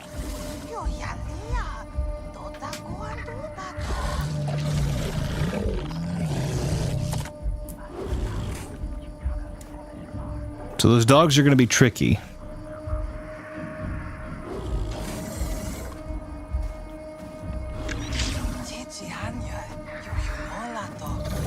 I'm probably not going to get them.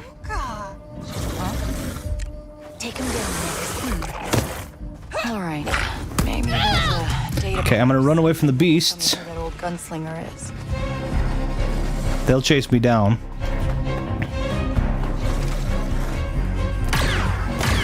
Okay, I got him once.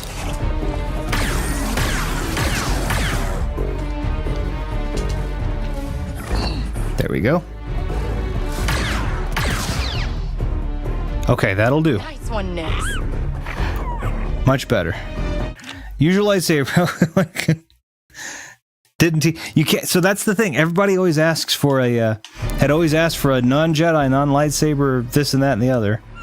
We got it, and it's definitely harder. Like if I feel like if I'd gone up against this whole thing with Cal in Jedi Survivor, no problem. Doesn't matter stealth or not. Go up against him as someone with just a blaster, and it's trouble. Sneak through the sand here, though. We did well. I was trying to lure the beasts out here so that I wouldn't get stuck. And it looks like the Beastmaster actually dropped a... I think that... Yes, they did. I just...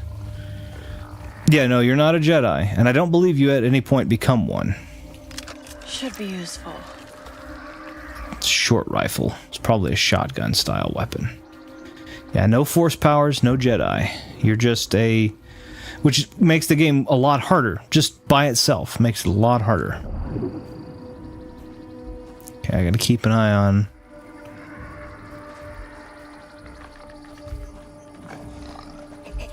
I hear a Gamorrean.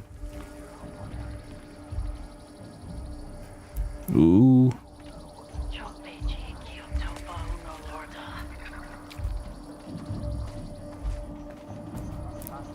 Okay, I've got an explosive.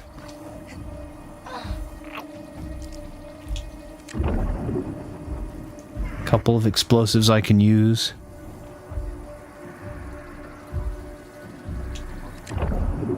And this little pulse is Nick's basically telling me if he smells something or sees something that I can't. So I'm trying to be as careful as I can.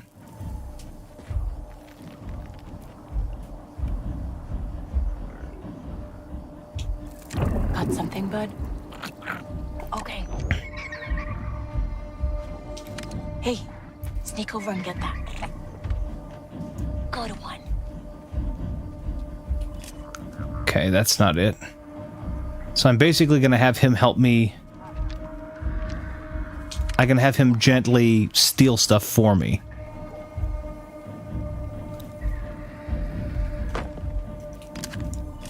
Nope, that's not it. Well, just because you're a Jedi doesn't mean a Star Wars game is easy. Looking at you, Jedi Survivor games. Actually, thought that Jedi Survivor, I thought was quite a lot easier than Jedi Fallen Order, except for the last fight. And I'm not going to say anything beyond that.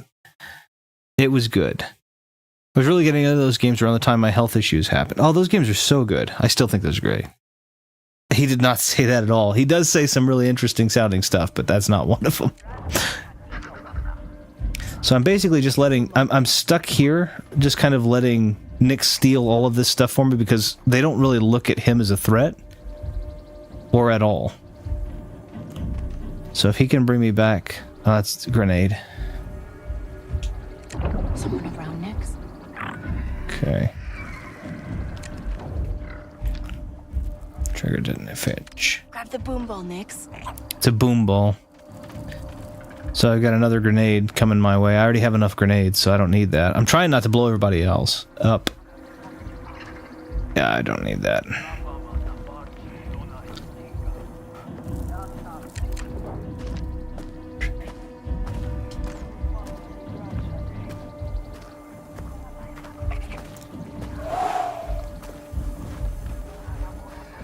I'm glad he's wearing a helmet.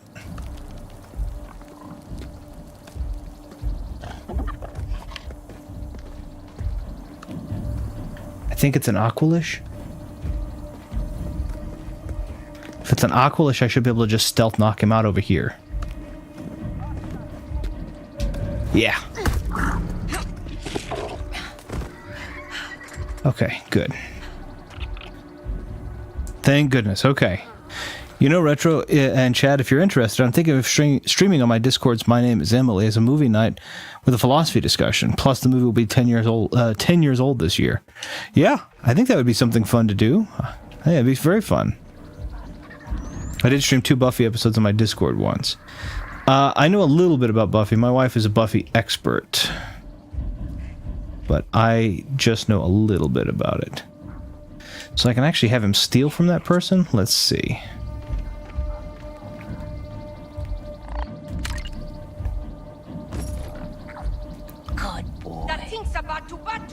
Okay, so that they're upset, but they won't trace Nyx back to me. Nyx, I need you to come back though. Another grenade. Gosh dang it, Nyx. Trigger detonation. Trigger detonation. Close.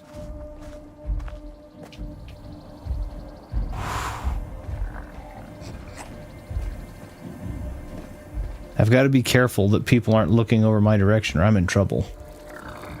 I was gonna just want to watch together. That could be too many things.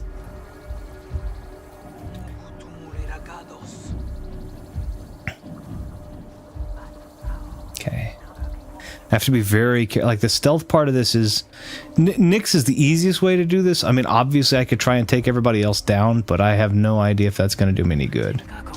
Nyx, go get the Bacta. Okay, that's a Bacta. I think I'm already full on Bacta too.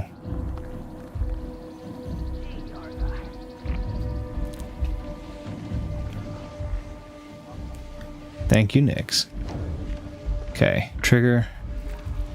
Steal, trigger. Fetch. Get that Bacta, Nyx. Gosh dang it, I'm hoping for a data pad. I can't see. I swear 2 Big Bears reminds me of Hanna-Barbera cartoon or something with bear protagonist, but my childhood cannot even remember the title. Berenstain Bears is the only one I can think of. Trigger detonation, attack.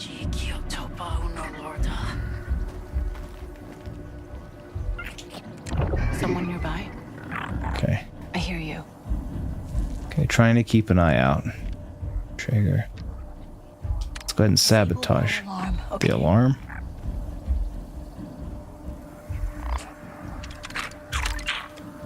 Okay, that'll keep everyone from... Okay. That'll alert some people to the fact that I'm around, but it won't tell anybody what's going on. So, we're okay there. Metal War Stat Solid sounds amazing. Metal Star Wars Solid. Oh, that would be cool. That would be really cool. Okay. Got some Gamorreans. Curious, but nothing major.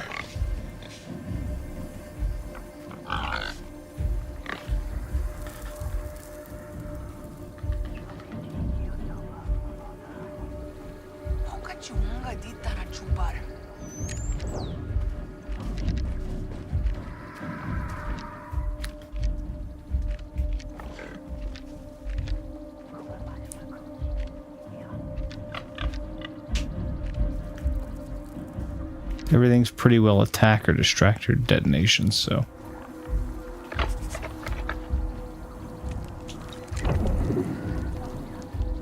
Does sound like a Gamorrean is close. So this is kind of the... There's a lot of stealth. I mean, I could probably... The other way you could do it is you could go and get a ton of... Ooh, what's that? Just a light. I could go and get a ton of... good reputation with them.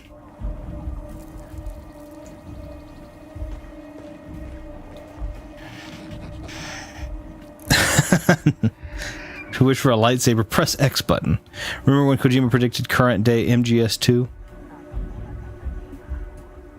Speaking of Discord, why don't we ever chill on there and chat while playing our own individual games? I knew you were.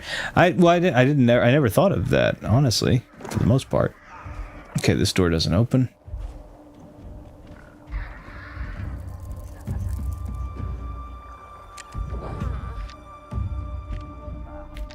It's a lot of things that blow up.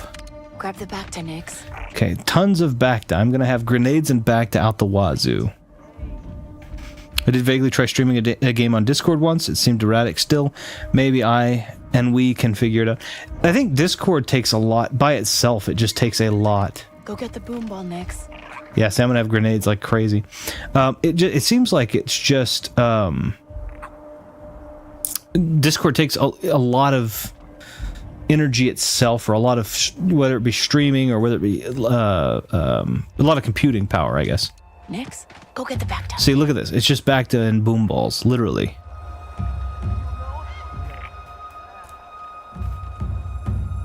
I just meant, hey, oh, yeah. Bring the drugs. I don't do drugs. That would be awful. There's plenty of ways to trigger detonations. Grab the boom ball, Nix. See, yeah, just grenade. It's literally just grenades. This whole thing. This whole camp is Bacta and grenades. Come on. Detonations. I could use detonations. Oh, what is that? Nix, over there. Okay, does it look like it's going to be one of those things? Bring it back. What is it? Okay, it wasn't what I needed, but it's okay. Detonation. So I could kill a lot of people here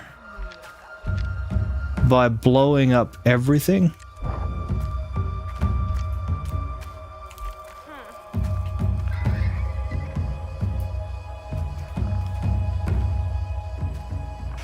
But I would want to start with those Gamorreans up top. I want to buy a Switch again, but the Switch 2 is backwards. The Switch 2 will be backwards compatible, they said, but we also have no idea when it's coming out. Because there have not been any confirmation. There hasn't been any confirmation on that it's even coming out. So, let's do that. Set that off. I think there are Gamorreans up there. If not, it'll at least get some attention. Okay, I'm moving this way. Good job. Ah, it was a smoke bomb. God dang it. Apparently Switch 2 is really backwards compatible, but I should know. Should we get Switch in this day and age? A Switch in this day and age. This lame itchy scratchy outing. Don't worry, they're building to something. Kids don't do drugs. It just looks like it. Nintendo is definitely fun. So that smoke bomb will have gotten attention, but I was hoping it was going to be something else. Distract. Okay, I'll come over this way.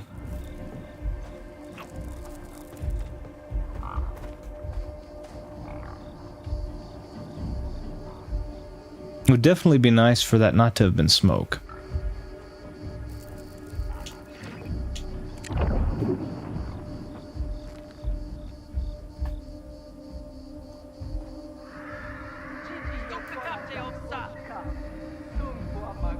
We tried this spotchka. It was bad, real bad. Well, lucky for you, I've got a better recipe. Unlucky for you, I'm not going to use it. Spotchka's a food, by the way. Get that barrel. See if we can hit this. Blow it up. There's somebody near it, so...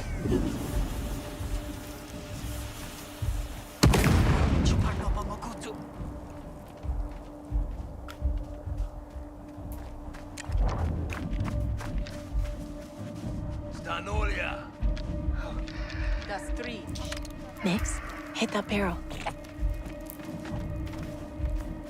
Come on, Nix, get there.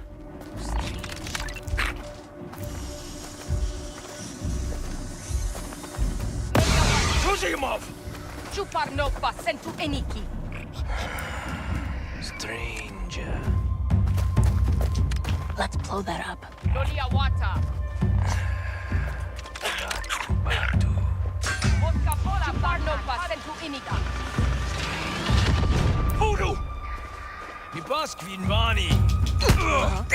Okay, that's not gonna work.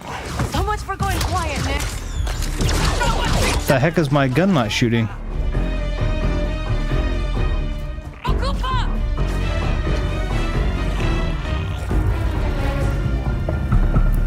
Okay, 1 second.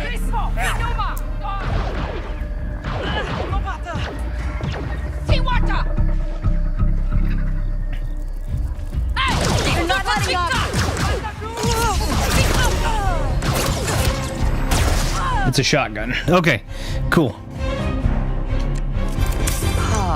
I got backed for days, guys. I stole all of yours and then brought it to 2 places. Okay, sorry. Let me see what happened. For not buying Astro and being both being fans of platformers. We are fans of platformers. To Itchy and Scratchy. We're fans of platformers. I still haven't found a physical copy that I've come by, though. Well, sure. The Itchy and Scratchy. I have one partner, and that's it. The episode of Marge trying to change the cartoon is still kind of relevant.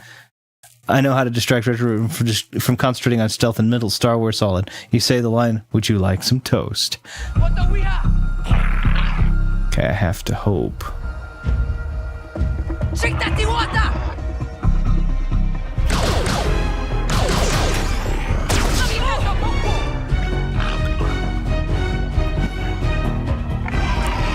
Okay, shotgun's doing well for me. Whoops. Even against Gamorreans, it's pretty effective. Slightly more than placebo.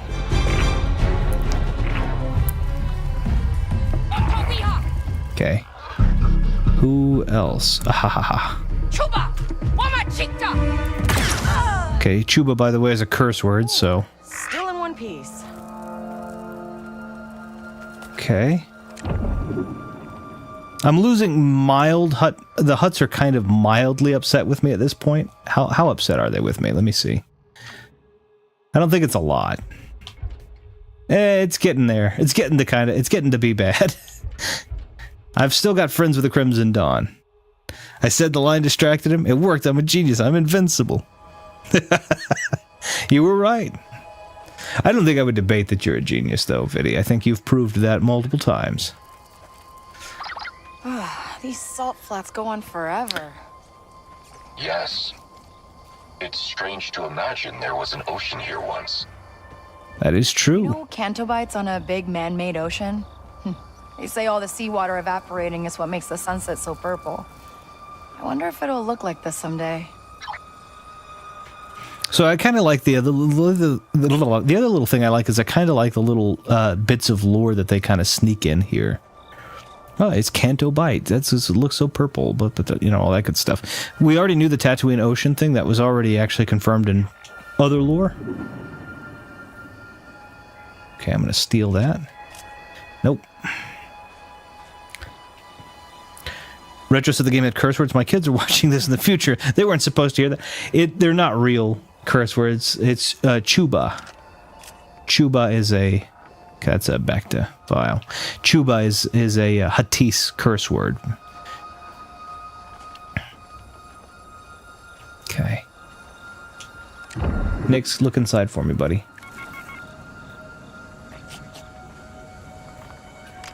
Back to file. That looks like a... Nope, that's Durasteel. Okay. That's that other door. Forged identichips? Heck yeah. Where's the goddamn... Is it this one? That's the data pad. Slim Pickens. Anyone know an animal blaster who wants to play with Frog? Okay. I can tell the only good shot left around here is that old pirate Quint. Quint? God, okay. Fancies herself a... Yeah, we already knew who Quint was. Wait, Quint? That sheriff from Wayfar used to work for the Hutts? I should talk to her. Okay. Yeah, we already knew she was good with the blaster. We watched her be good with a blaster. Son of a gun. I had to do all of that just to... Okay. But we actually... I mean, the stealth was actually pretty well done, considering we only had to kill, like, 8 people out of the, like, 16 that are... Or the 30 that... Well, we killed a lot of people. Okay. It wasn't as good as it could have been stealth-wise, but all in all, not a bad heist. A little disappointing. That's what we found. I think I'm going to drive right off the edge over here and try not to die.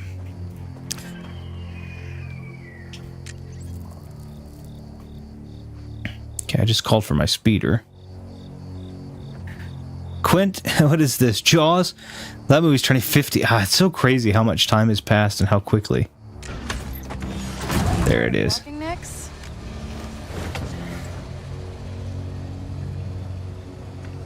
This might kill me, but I'm going to do it anyway.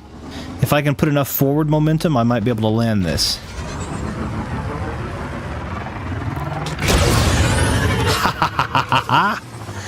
And I landed it. Uh-oh. Still in hut territory, though, so I better hurry up back.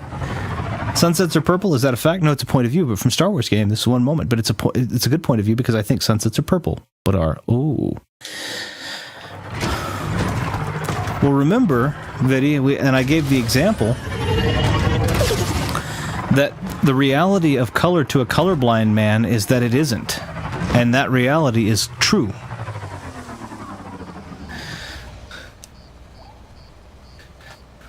Time flies when you're depressed. It can. I'm sorry. I hope you're... Are you actually depressed, or was that just a...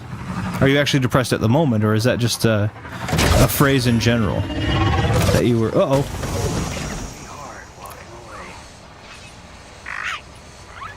I hit the thing too hard. It's a speeder restricted area, but I also hit the thing. Whose house is this? Retro laughing? This is what we come to the streams for. This might kill me, but I'm going to do it anyway. It reminds me of the kitchen. Yeah, that's probably not ideal. Whose house are we in? Is this Luke? This isn't Luke's home. This can't be, right? What is this? I'm going to take things. It doesn't say steal, so it's not hut territory stuff. I am literally stealing these guys blind, though. Ooh, is that a Jawa? No, that was a... No, it's an R4 unit. Okay, well...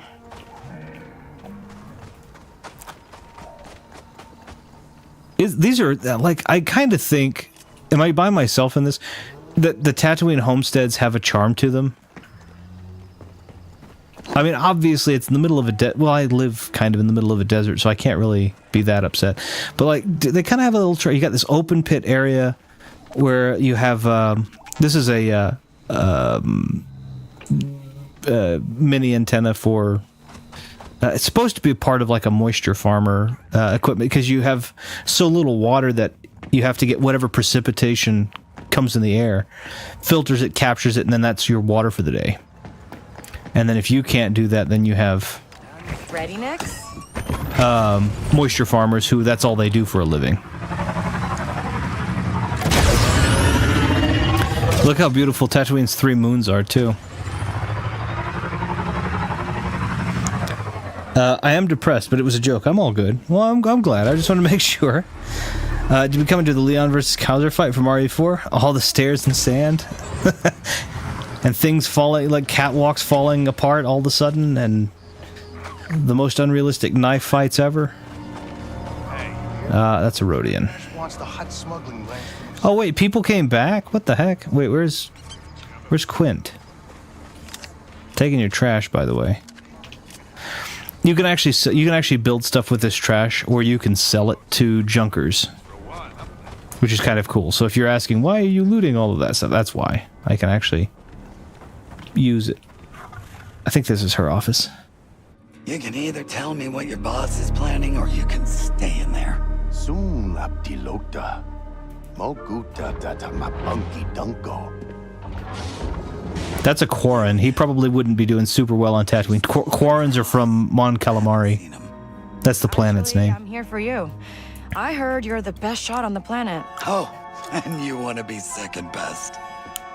Now is not a good time. The huts are... Quentin Jaw, you're looking in the wrong area. Yeah, there's no water to be found for that Quint. Could be any time. This is I Quint. got one of their scouts, but he's not talking.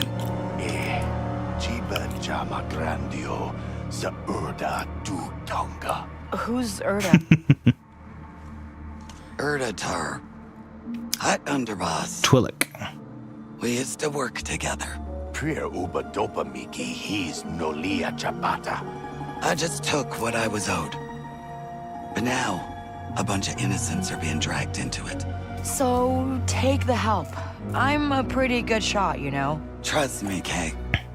You don't want to mess with Urda. The man fights like a wild massive. Okay.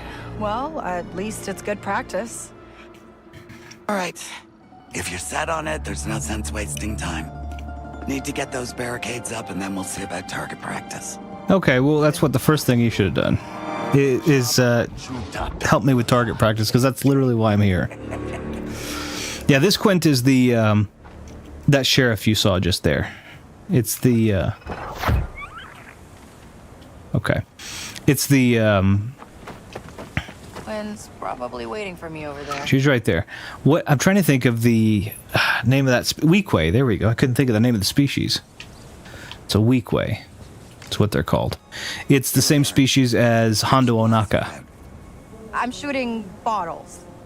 Fast as you can, let's go.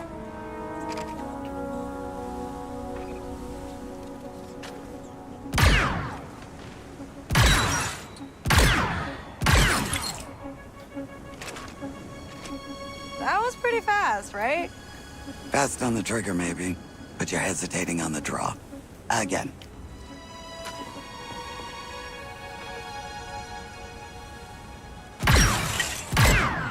Well, Who taught you how to shoot? no one? Figures. She's just not cutting.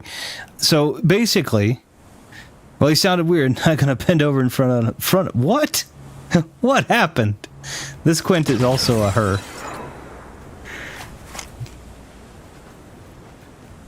You got good aim, but you tensed up like an amateur.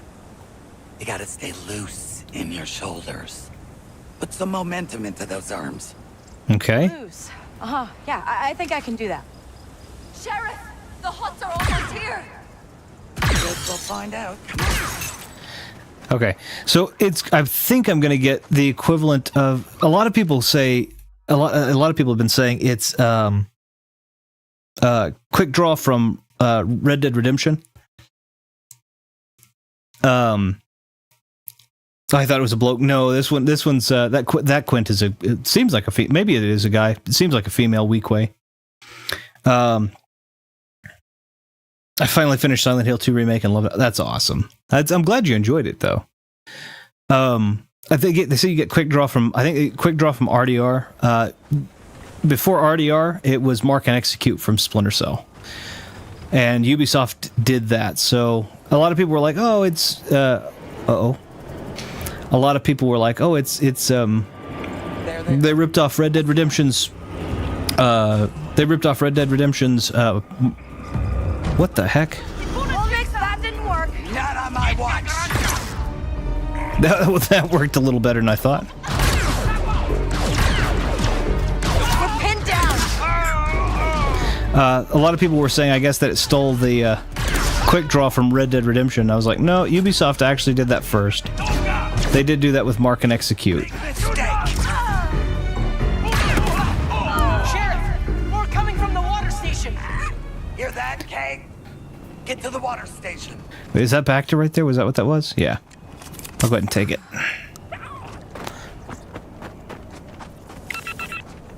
What? Did I go too far?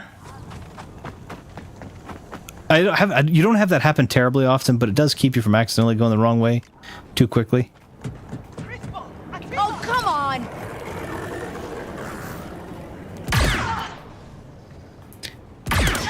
You don't want to try me. Watch out. Okay, there's one more. I don't know where it went. Did she get it? I don't know. Ooh.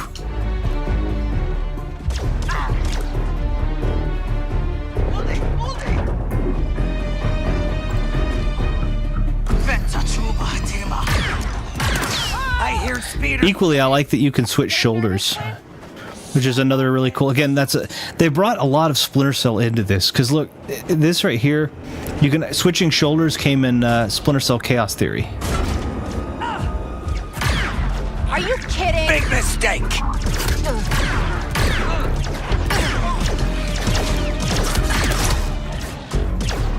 I'm not done yet.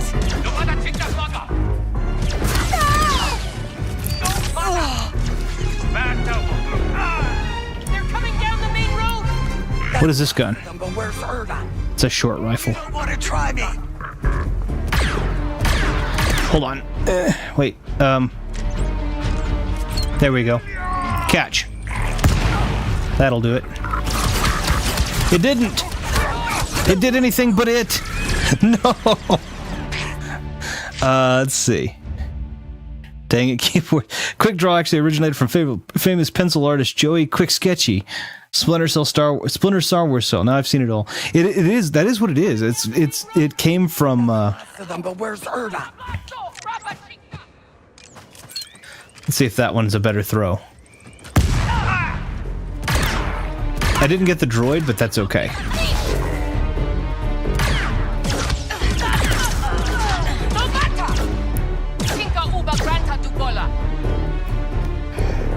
They definitely used a lot of Splinter Cell stuff. Again, being able to switch shoulders with the aim is Splinter Cell Chaos Theory. So you could switch shoulders doing this. They started doing it in the multiplayer of Pandora Tomorrow, and then it ended up in Chaos Theory. And then Mark and Execute came in Splinter Cell Convictions, which came, I believe, a year Just a bit winded. before Red Dead Redemption. Come on out, now! That was the droid I was aiming for. You're correct. Whew, shoulders loose, right? What? Okay, wait. Oh no, are we doing a showdown? Hold up. Okay. Oh, it's the... Okay. Where's Quint? Who are you? I'm her deputy. For now. You want to die first? Fine by me. There's a big Twi'lek.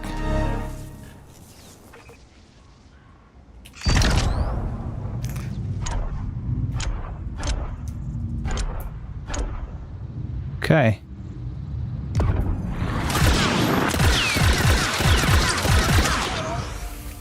There we go. Okay, it was, yeah, Mark and Execute. Perfectly done.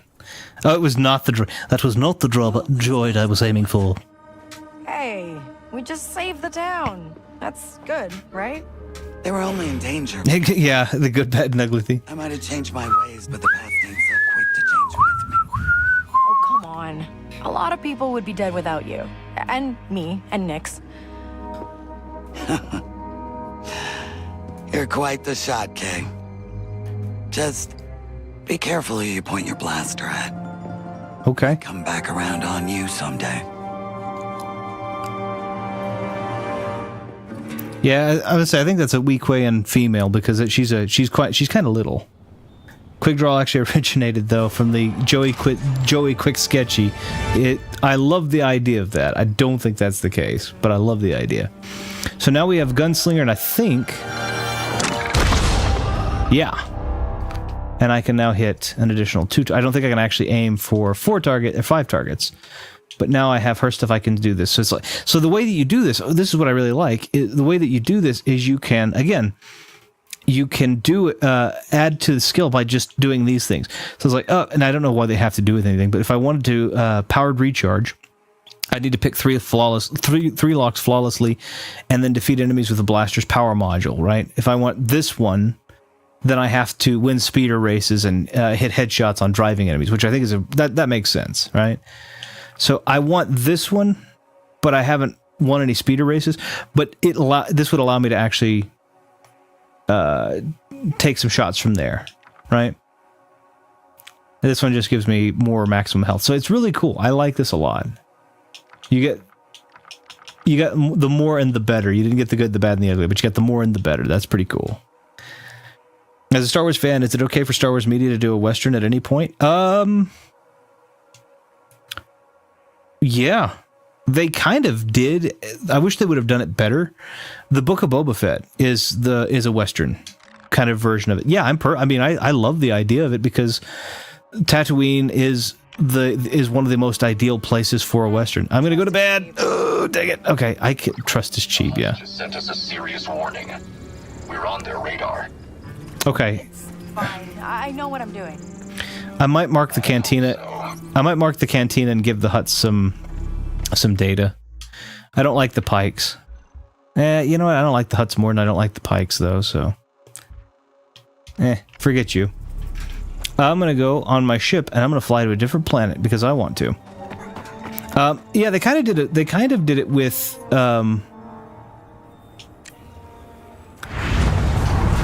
Okay, I was wondering where the heck the Trailblazer went. They kind of did it with Book of Boba Fett, and they could have done it. They could have done it worse. They could have done it a heck of a lot worse. it was just I didn't like how they portrayed Boba Fett very much, but the Western element of it was fantastic, and I it's several years old, and I don't know how much people care about the spoiler part of it. So I mean, I would tell you, but it's like I don't know. Can I take off now? Why can I still not go anywhere? I want to go to Kijimi. I don't like the Pike. Sounds like a slur. The Pikes are that. It's PYK. It's PYKES. They're an actual syndicate. What have you got for me? These are module parts compatible with your blaster. Your VM-19 is crude, but highly customizable. It's not crude. It's vintage. Once installed, this conductor will let you... It does sound like it could be, though, right? You can use the workbench to build the module. Okay. So now I can upgrade my... I can put a... oh, I can put a bolt. Okay, let's do that. 1 power capacitor. And I can get an exploding bolt configuration. That works. And then I have... That's cool. Oh!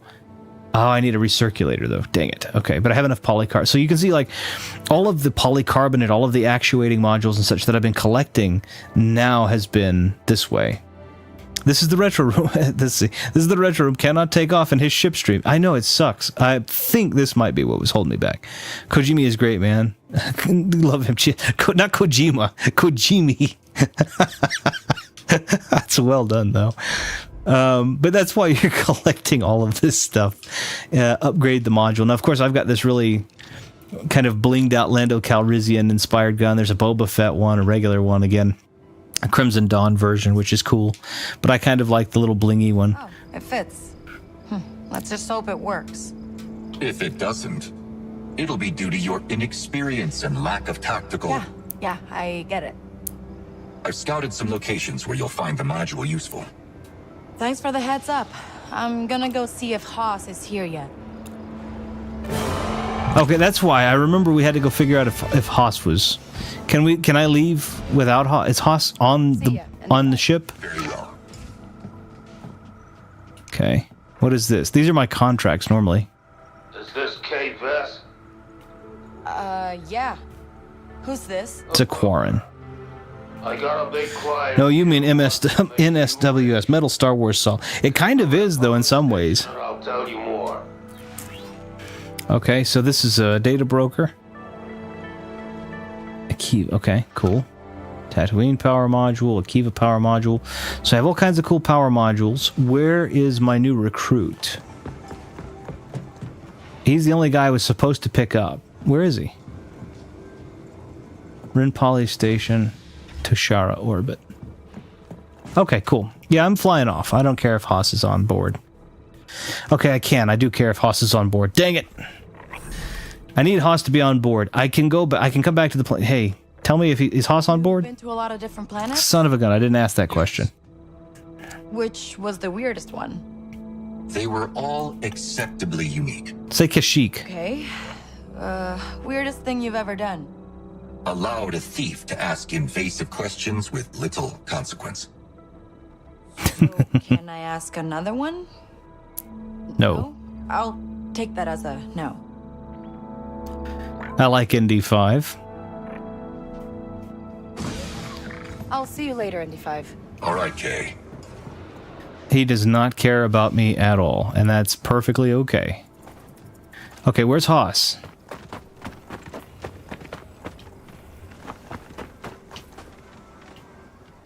I need to figure out where Haas is first. He's a Sullustan, so should stick out like a sore thumb, since the only people I've had on board were human and droid. Okay, he's not in the refresher. He's not in the cockpit.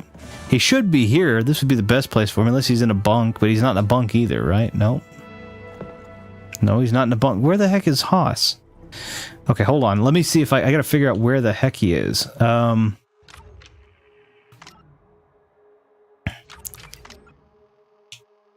He is... Whoops. He's the heavy.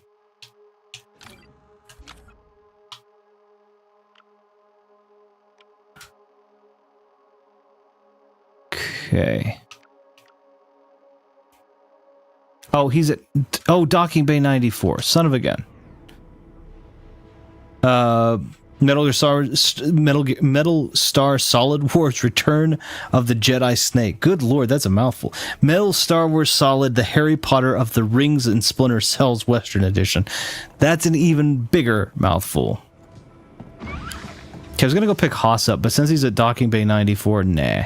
I'll do something in a minute. So to show you this is kind of cool. We'll go back to my original planet. Okay, time to go. Copy. We'll go back and we'll come back and get him in a minute. He's safe at Mos Eisley Cantina for now. So then it goes into this, and then it goes into those little side things are control. Here next. Treats. 94 was a good year? Yes, it was. So this is, I actually have control right now. Takes you up through the atmosphere, and then once you're out of the atmosphere, check this out. We're in space. We're actually in space. We're in an orbit. And we can discover new locations in orbit if we want to. I can throttle back. I'm going really quickly. I can go back and land on Tatooine if I want to.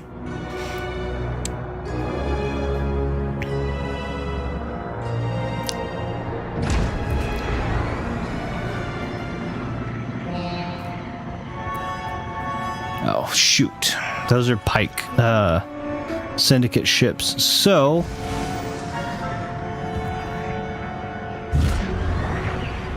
we're going to try to get out of here. And we'll hit... I said Kijimi's orbit. Kijimi should be snowy. The hyperdrive. So you can see it actually is pretty seamless. Get out of that. Get out the ship. Kill. I wish I could. That would be so fun. And so now I can punch it. Time to jump. We're going to hyperspeed. And it's all pretty seamless. Like, we just jumped out of Tatooine, out of the atmosphere, into Tatooine's orbit, into hyperspace. Now here we are in Kijimi's orbit. So, this is Kijimi, huh? Looks cold and dark. That's the least of our problems. The Ashiga clan's been running the underworld here for decades. But Crimson Dawn is looking to seize control. Okay, now I'm on Crimson Dawn's side, so that's okay. To destroy them. Well, then let's just get the safecracker before that happens. I didn't pick Haas up since he's safe. He's the heavy for us. Spice runners. Hey. Punch it, Gimli. Man, I love Star Trek. Really? You won't. Rookies stand out on Kijimi. I'm going to talk to my contacts down there. See if they have any work for you. I can find my own contacts. You can try. Hey, it's Time Vortex from 2010 Doctor Who title sequence. I love Pulp Fiction, but that you went completely out of... Jeez. So we're in neutral space for the Crimson Dawn. We should actually be in their good graces. There are 3 speeds of the ship, by the way. 4 if you count stopped. So you have hover, you have low speed, you have medium, and then you have fast. And then technically there's also a short boost you have too, so...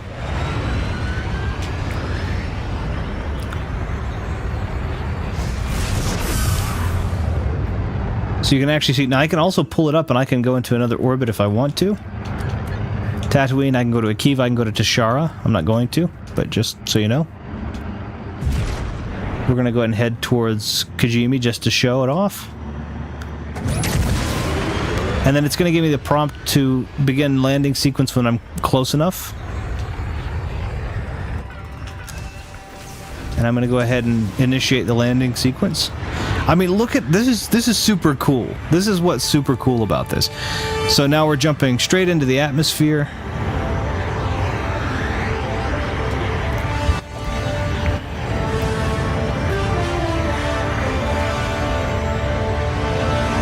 We come out of the atmosphere, which in this case is going to be a lot longer because it's kind of a foggy planet. But and then there we go. I mean, like, you're literally from planet to space to hyperspace to new system orbit and back pretty quickly. Obviously, they're hiding load screens in the atmosphere entry and so on and so forth, but they do it really well, I think. Oh, it's a Gand. Getting into Sliro's vault. Nice. She's also drowning in debt to the Ishiga. That little creature that we saw in there, the Gand is, I don't know if that's the name of the person, but Gand is, it's not the name. That's the type of alien that is. Thoughtful of you. No, Luke, I'm your gardener. Jurassic Park is amazing. What is going on? These are getting more and more outlandish. Captain, we're in the neutral zone. What do you make of this, number one? It seems we've time-traveled back to Star Wars, Captain. How can the Enterprise do that, Data? Well, theoretically, Captain, it's possible that we went ahead and fell through all the Data stuff. I love Data, though.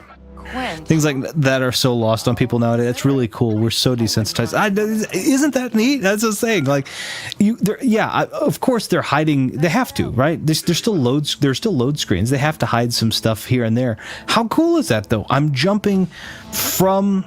I don't know of any other game that does it. I'm literally jumping from planet to ship to, and let me just make sure I can take back off before but I can literally go, and I was just in Tatooine, by the way, which is blazing hot. Now I'm in Kijimi, freezing cold. If I had to pick a place to live, I'd pick this one over the other. Okay, I can't take off because so we're here for a minute. That's okay. But like, we just jumped from the ship. This looks like Alzok 3, but anyway, it's not. I know it's Kijimi, but it looks like Alzok 3 a lot. But anyway, you jump in the ship. We jumped up. We went through the atmosphere. We were straight into space. By the way, space combat is the thing. I just avoided it. There were Pike ships up there. If they would have caught me on the radar, they would have started shooting at me. They didn't. I stayed out of there. But there's space, so you go straight from what you're doing to the ship, take off through the atmosphere into space combat if you want to, space pillaging and such if you find wrecked ships up there, to changing the orbit through hyperspace, to coming back into new space orbit, to landing on new planets. And it's just perfectly, I mean, whatever loading screens there are, they're just perfectly hidden. It's just beautifully done. We don't care about the Akira clan. I'm Kay. How cool is that, though? You, must be the Ashiga cartel. Ashiga, there we go.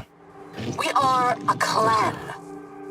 Your ship is an EML 850, designation Trailblazer. Yeah? A smuggling vessel in our records. Yep. Oh, you've heard of it. Well, I'm just looking for someone. Her name's Ank. What is your business with Ank? Ank is a Gand, and she is adorable. She'll be tiny. Money. Like, a lot. I'm here to collect. You are a liar. You are working with Crimson Dawn. What? That is true. I am working with Crimson I Dawn. was with the Dawn. You think I'd just show up on your landing pad? Ship scan complete. Nothing of interest. Guess that means I'm free to go, right? Nope. I mean, sounds like you've got Crimson Dawn spies to We're probably going to be impounded. Clear to go. But do not lie to us again. Oh, yeah. I won't. Honest. So you can see... Oh, shoot. They added the Ashiga clan to my cartel. We're not... Oh, dang. Okay. Well, I'm still on Crimson Dawn's side, so forget you. But so they've added another to our criminal. So we had the first 3 criminal networks. Now we've got the Ashiga clan to worry about. I'm pretty darn sure we're going to have the Zarek Besh on here at some point, too. So they've added an entire new cartel. How cool is that? So it's like, do you see how when I'm saying that I like this game, do you see kind of how layered it is? The cool transitions to the space, to the air combat, to the new systems, and now they've added a new criminal network. I thought I was going to have to balance 3. I'm actually balancing 4 now. I'm probably going to have to balance, now that I know it can be added, I probably have to balance 5 or 6. Because I'm assuming that Zarek Besh is going to pop up on here. How cool is this? I mean, you see what I'm saying? Like, this is neat. The other thing about Kay is she's just not that smooth. Like, when you were looking at her, she lied to the Ashiga, and the Ashiga's like, no, she's not smooth. I like that. She's not super skilled. She's not super good at everything. Excuse me. Avoiding combat. What a woke gamer. Hey, go check your wife's... I was avoiding it because the Pikes have way more ships than I do, and my ship isn't well upgraded yet. There's a blaster that I want, or a ion cannon I want on my ship first. Just us 3. Our partners will understand. Good Brent Spiner voice. Thank you. I appreciate that. I like Data a lot. I've never really tried. He's got a much higher pitched voice than I do. So, but he's my favorite character from TNG. So, I'm pretty sure that I was asked as a kid in school, what are your 3 wishes? One of them was to go into space. Speaking of Star Trek and marrying that in, I mean, we know that William Shatner has gone into space as a 91-year-old man.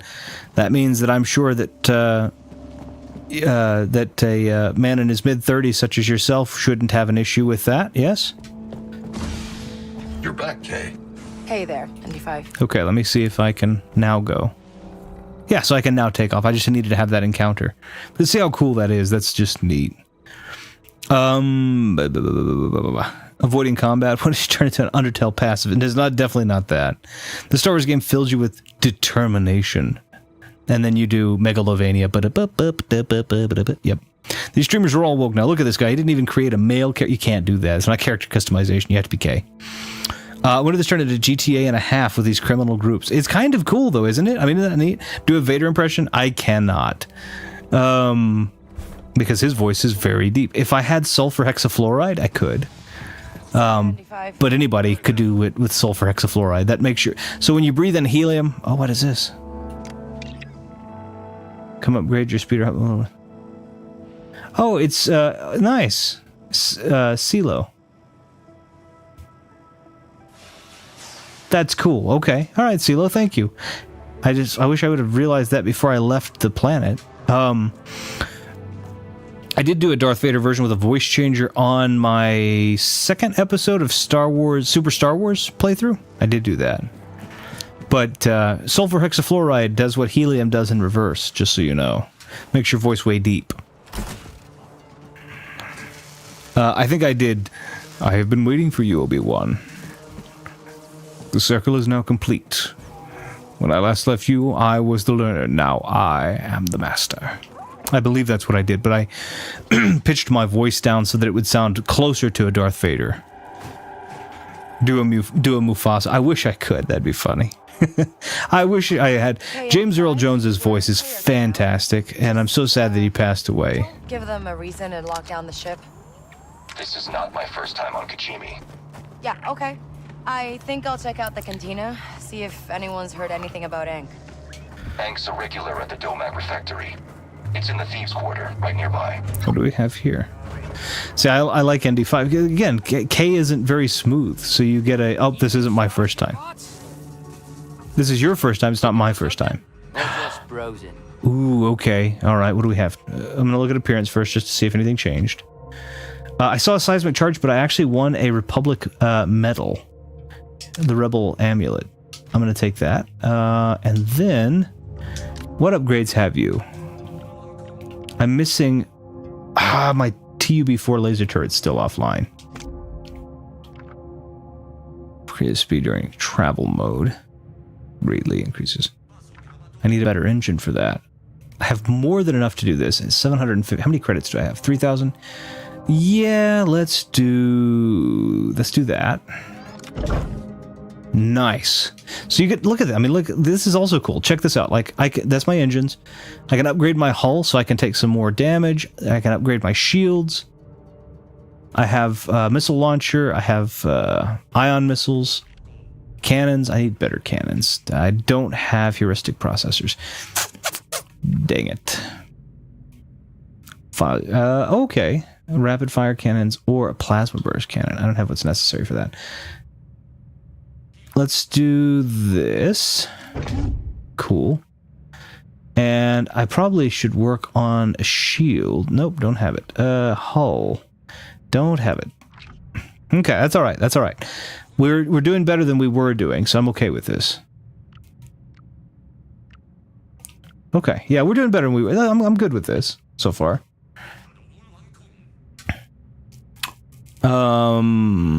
Listen, chat. Look up the stars. Look at the stars. We must take our place in this great circle of life. What is that shadowy place? That's Vinny's Discord. Simba, you must never go there. Everything the light touches is our kingdom. Oh, that's good. Go to Tatooine, Simba. Hakuna Matata. Yeah, there's no way. They know Star Wars craze. Retro's deep philosophies. I mean, again, Star Wars philosophy. Great. Promise. That book is super good if you get to whenever you get the chance to enjoy it. This is the other arcade game. I just spent 1,500 credits, but I have enough to spend one. This is kind of like Asteroids, basically, but three-dimensional. And if you're curious as to what that Arabesh says, it was warning. See, look how cool this is. Like, isn't this a cool feature? You can actually play the arcade machines inside of the game, so it's like how cool is this? Oh, warning again. Dang it.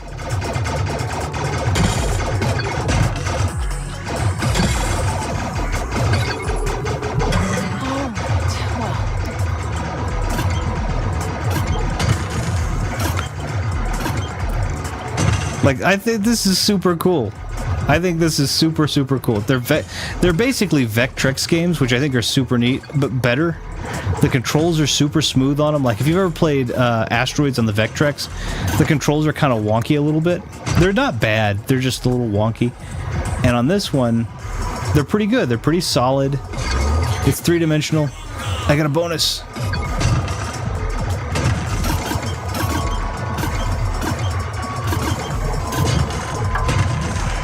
It's just, and then you got a little Saturn in the back, which I'm curious as to what planet that's supposed to be in universe. It's Saturn for us. Moving up. What did I get? I'm not even on this. I'm on, what did I get? 9180? Yeah, I'm not even close to on the scoreboard. I'm 9180, moving up, and then we've got like the last place is like 27,000 or 33,000. Good lord, that's funny. But either way, it's really cool. How cool is that, right? Yeah, there was a game very similar to, it wasn't quite the same as this, but there was a game similar to that for the Atari 7800. Call of Duty game lets you play Zork text game, as did Blair Witch. Speaking of Bloober Team, play Snake on the character's phone. Yeah. Now Snake the phone game is my time when I was, yeah, oh yeah. Yeah, that was definitely the best of the like 4 games you got back when cell phones came out. But like, yeah, you get, and there are a couple of these arcade games. There's this one, which this one's called Raven 6, so I can show you. That's called Raven 6 right there. And then the other one's called Racer, I think. Like, beautiful Kajimi, nice and cold and snowy. Oh, it's an Imperial. Oh, the Imperials I'm probably going to have. If you're trying to arrest me, I haven't done anything. Today. Guilty conscience. Actually, I've got quite the opposite in mind. You're going to arrest me. I've got a little side business going. Okay. Maybe you'd be interested. Oh, yeah? What's that? Next time you're in trouble with the Empire, come see me and I'll clear you from the wanted list. Okay, but what do you want in trade? Price. Yeah, I know. What's a trade? Oh, crooks and uniforms. Oh, you just want credits to clear my name. Same everywhere. All right, that could come in handy. Okay, I'm not wanted by the Empire right now, I don't think, so we're good. So take a look at this. This is another cool little thing. Like, I'm standing under this. Watch when I run out here. Check out how my cape gets snow on it. And then I'm going to walk under here for a minute where I kind of warm up a little bit. And the snow starts to melt, and my cape is wet now. See, it's all shined and wet.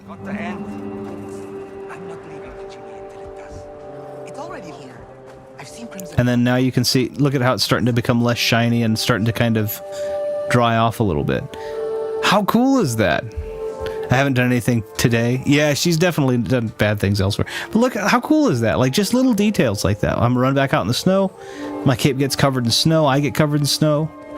Like, they paid some attention to this. This is cool. Now, a lot of people are, you know, that's the thing about everybody gaming today. Is it's like everybody always is like, other games do this. That's the bare minimum I could expect. No, this is cool. Like, look at the back of my whole back of my shirt. My hair is starting to get, like, I'm getting covered in snow. How cool is that? It's just neat. Like, a lot of people, I think, get a lot. They expect so much. They're like, oh no, that's the least a game can do. No, look how cool this is. Like, thermal. Oh, okay, found a fast travel point.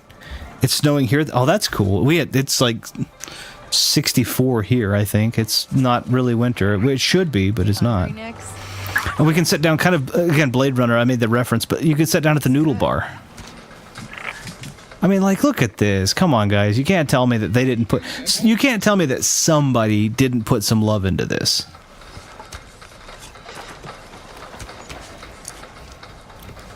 I'll go ahead and order that. I'll have the Duradan soup.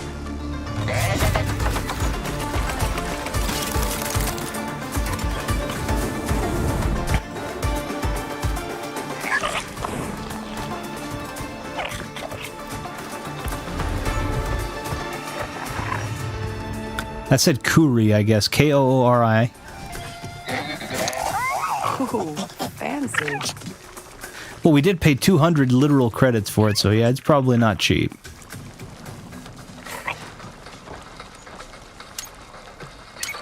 You first. He's got some and I got some, so look, he's happy. You liking the larva? There's some little QTEs. I'm not sure what the QTEs are for, but it's fine. Oops. I've never been one of those that hated the QTEs like a lot of people do. I like Heavy Rain, and Heavy Rain is literally just a game of QTEs. I'll bet you though that I get health or something for it. So Nice to have something hot and cold. yeah, that's the. I think there's something. You crack it open, and I'm pretty sure there's something in it. Oh no, Nix! You're supposed to wait for it to melt. Hold on, Nick. Now don't pull on it.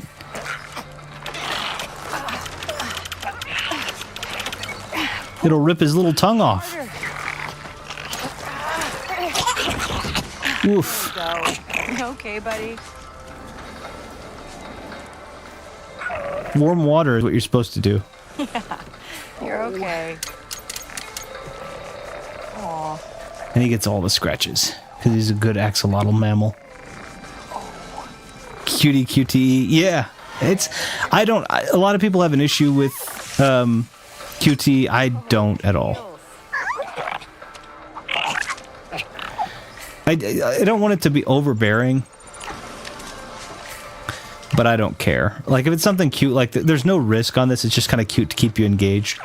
And there's kind of an adorable, like, oh, I got my tongue stuck. I'm fine with that. Again, I love Heavy Rain, and Heavy Rain's entire game is QTE.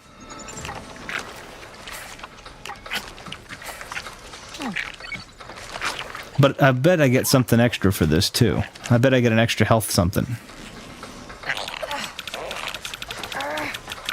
Rip it in half. All right, you win. Oh, I tried to get it so I'd rip it in half. So good. Won't find that on Kanto. See you later. Hey, Nix. Easy on the ice next time. Oh, cool. So I got an award for that. Let's see. What ability did I get? He alerts Kate to nearby containers so she never... Oh, cool. Okay, so now he'll actually let me know when the big containers are there, which is cool. And it's a part of CeeLo's thing, which was make... So it was make Nix happy in 3 different ways, and that was the 3rd way. That's cool. Okay, unlock 60 meters long jump. I did that so I can actually unlock that. So now I have a speeder jump ability also. See, look at... I love it. This is cool. I really think this is cool. I have done everything I need to do except for the smoke bomb on this and the Durafiber fabric on this. So that's what I'm saying. I know good friends, but stop calling me a cutie. It's just, Kate usually gets water. You know that usually water gets... Yep. I guess there's a balance that has to be done in games when you're not just sitting back watching something happen, but also doing something superb. The idea is that you're supposed to be involved with the cutscene because it was part of the Nix Happy quest. Ooh, freezing out here. We actually made 4 different ways. I thought it was 3 different ways, but it was part of the Nix Happy quest, so it was a part of a quest. What does that say? Exit. What does the other one say? Oh. Cantina. What does that one say? That's Starport. So Cantina is this way. So being able to read Arabesh is actually, if this leads me to the Cantina, being able to read Arabesh is actually a good thing because Be careful in that cantina. that sign would have helped me. Mercenaries. You don't want to get in a fight with someone who carries around a blaster cannon. Right. Or maybe they help Taking me out that. with some heavy weapons. Okay. So this is Kijimi City. So you're gonna try Long your way luck? from home, isn't it? I don't know, Kanaya. I'm pretty rusty. You're the best sabacc player out of all of us. Yeah, I'm not playing. I played Sabacc. It was cool, but no way. Maybe they got some good That's actually a different language up there. That is not. That is. I believe that's Huttese. A form of Huttese, but I could be wrong. He's a broker. Whining. No, I swear. Those are bounty hunters. I don't need them. This place has gone Read their data pad real quick. the Empire in. This used to be a free-for-all. 13QWN to get the gate off the square. Okay, cool. That's nice to have. Them in. Well, I'm not leaving. Kijimi City's home, because there's nowhere else to go. Okay. The second I can It find says Queen Ashiga is the hive. So I'm guessing it's a bee-like reference. Look at the random streamer geeking out over it's just cool, isn't it? And talking about fictional languages and those who don't watch Star Wars understand. That's the thing that's super cool about that is that you can read these signs and they actually give you hints. Like I followed the street sign. I followed the street sign to the cantina because I could read the street sign, right? So it's really cool to be able to read Arabesh when it actually helps you. Now, I think your compass at top would have told you how to get there as well. But mine's currently on the Tatooine quest, so it didn't tell me anything. Okay. What is that? Oh, okay, I see. It says Sabacc, but the Sabacc deck is taking the place of the B. The letter B. Play here. Okay. The letter B in Arabesh is actually known as Besk. Besh or Besk, which is, it's kind of like ours. Oh, you can also use the jukeboxes here. So you can actually, boop, boop, boop, boop. You can actually use them. Nix, you like this one? So now whatever music's going to play in here's what I chose on the jukebox. How cool is that? I don't think that will work. But yeah, the just like our language is alphabet from the letters A and B, alpha, beta. I don't see any good options. I'm going to listen into this conversation. On the landing pad. The same thing is true in Arabesh, which is the first letter is Arik and the second is Besk or Besh. Arabesh. What a mess. I think we have to If a gamer who doesn't know the language just wants to play a Star Wars game, would they be able to enjoy this? Absolutely. I'm not worried Because this many credits. hold on, really quickly. Reputation to I'll show you. Now, where have you hidden the stash? in the nebula's debris field. Good. No one will think to look there. Except for me, who's listening in. The Ashiga won't let the Empire keep a presence here for long. We'll get the weapons once it's clear. All right. But we might be waiting a long time. Okay. Yeah. So if you're a gamer who didn't know the language, so for example, right now I'm on Docking Bay 94 Tatooine, and it says it's 235 meters away from where I am. That's my ship is 235 meters from where I am. I have to fly all the way back to Tatooine to do that. You could just as easily come over here to your journal and just choose the mission. Whatever that, so in this case, we're doing this one, but we could also choose this one. We're looking at Safecracker. If we selected the Safecracker, whoops, did I choose the right one? Yeah, Safecracker. If I select the Safecracker, you'll notice that now the pointer is 9 meters from me at the bartender. So you could just follow the yellow marker. I just happen to have a different one selected, so because I can read the Arabesh, I was able to make it to the cantina without the direction. Ooh, it's a Mon Cala. You can bet on horse races. I showed this off last time. Is this one a rigged race or is this one fair? Mind a few more credits? This one's fixed, so I'm not gonna... Sit this one out. I can listen to figure out who they've fixed it for, but you can actually bet on the races.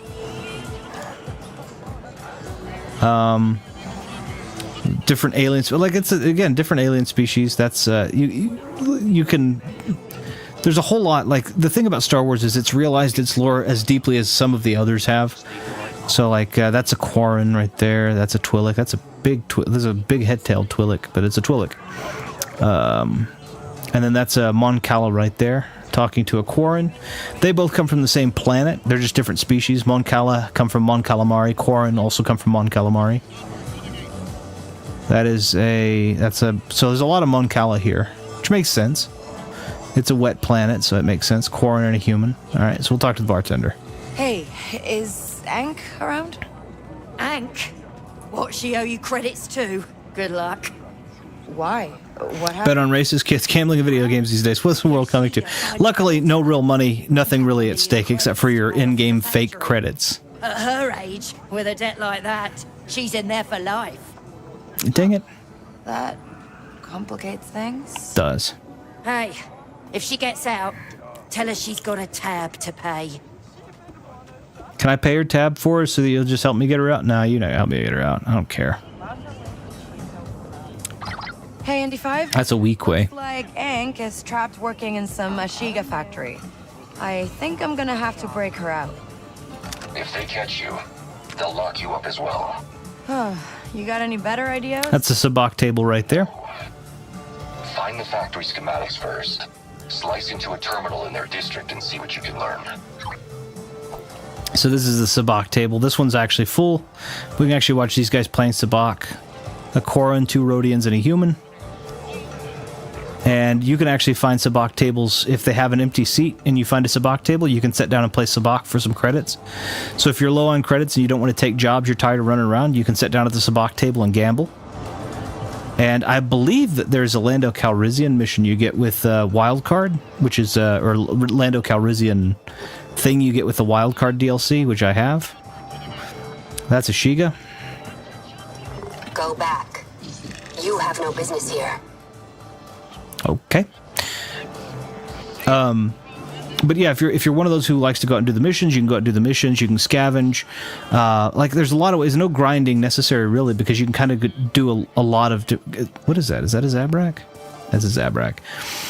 Wait, wait. They only had 2 horns. It may not be a Zabrak. Maybe a Deveronian. Is that a Zabrak? No, it's a Zabrak. Deveronians have 2 devil horns, and that's it. That's a Zabrak.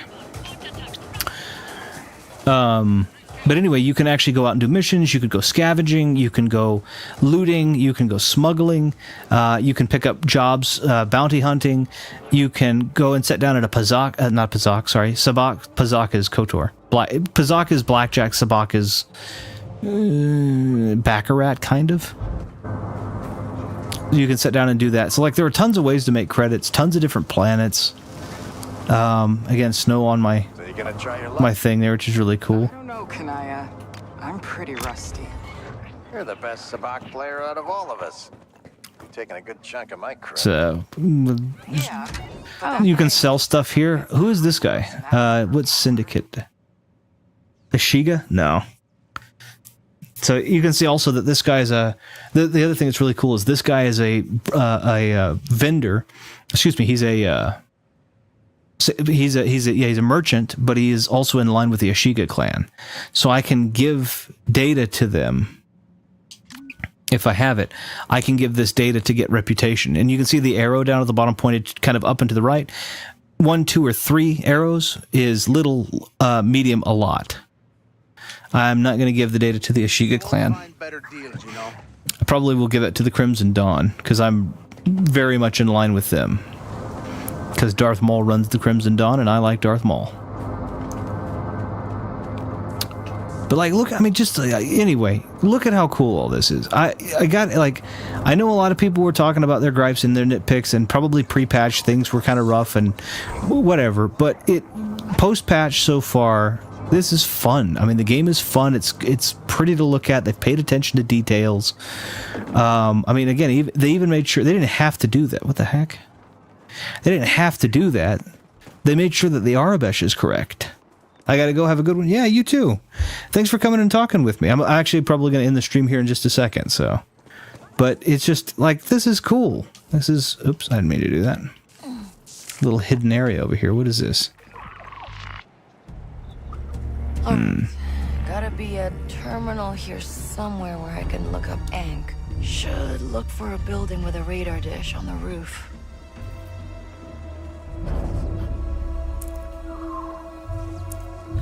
Okay, yeah, I can do this, but I'm not going to do this just yet. But I'm glad that that's there. I'm glad that I found that. Do not interfere, outsider. Okay. I'm going to go back to my ship. Where's my ship? I'll take that. But yeah, I mean, this is what's cool. In fact, I should get going. Lunchtime and an art gallery visit. Oh, very nice. Yeah, no worries. I'm probably going to end this here in just a second, so no problem. I appreciate you, Viddy and Ash, for both being here and talking with me. Here is tight. This is really cool. Thank you very much. A system like that in D5? Yes, Kay. Back away. No outsiders. Okay, they're not going to let me in there. I fought in the Separatist War.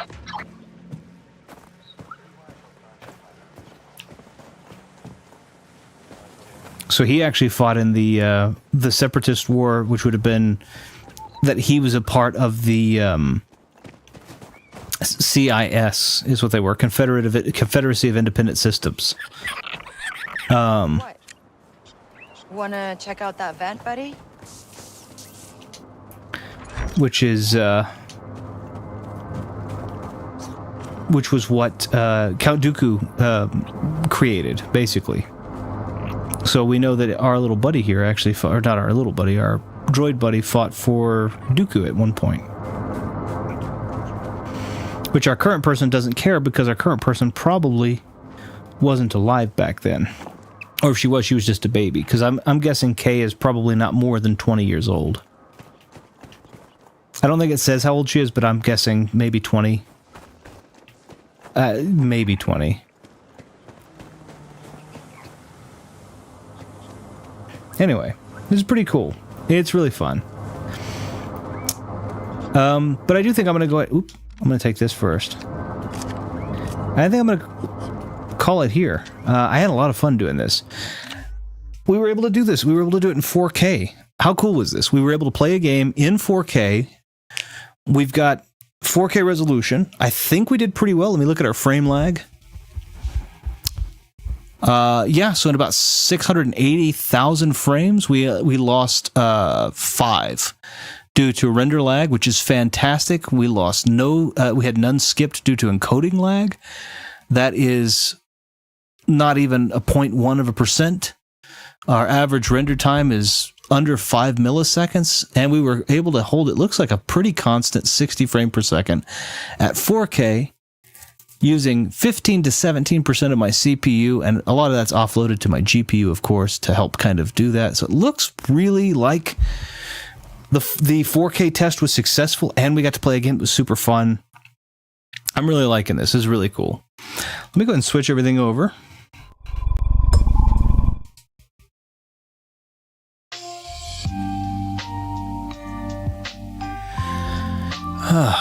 And...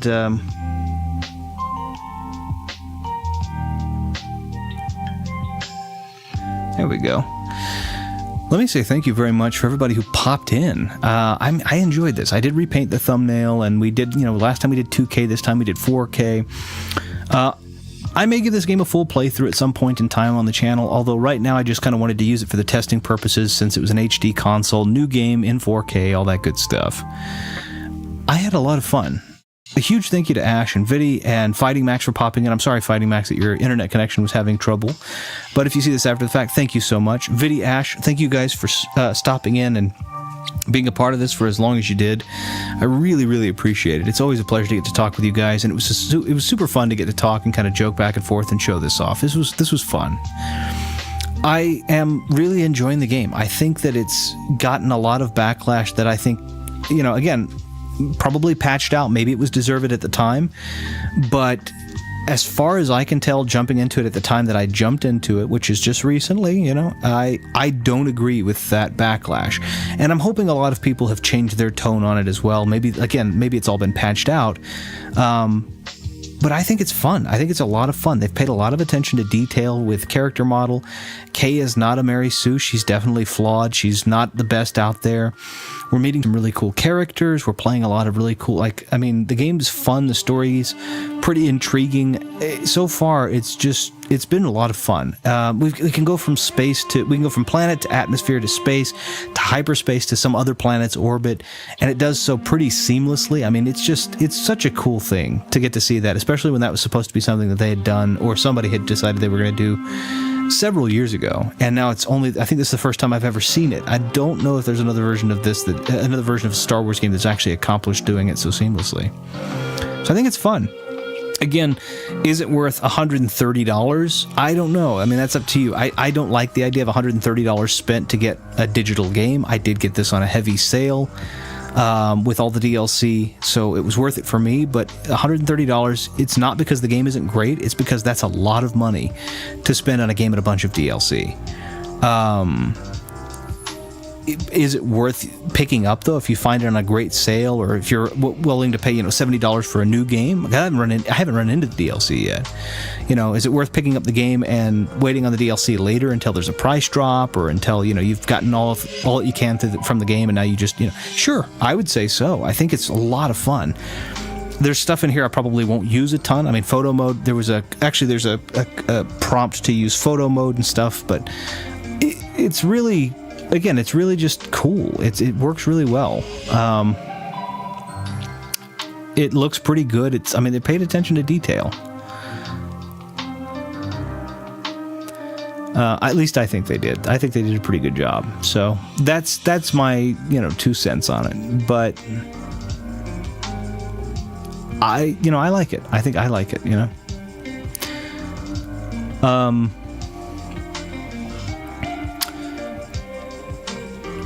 Does that mean that I can guarantee you're going to enjoy it or any of that? No, I wish I could. Trying to see if I can do something here.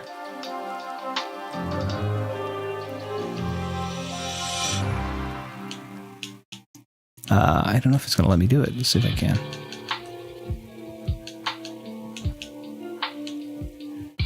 That's kind of cool, though. Still, it's really neat. This is cool.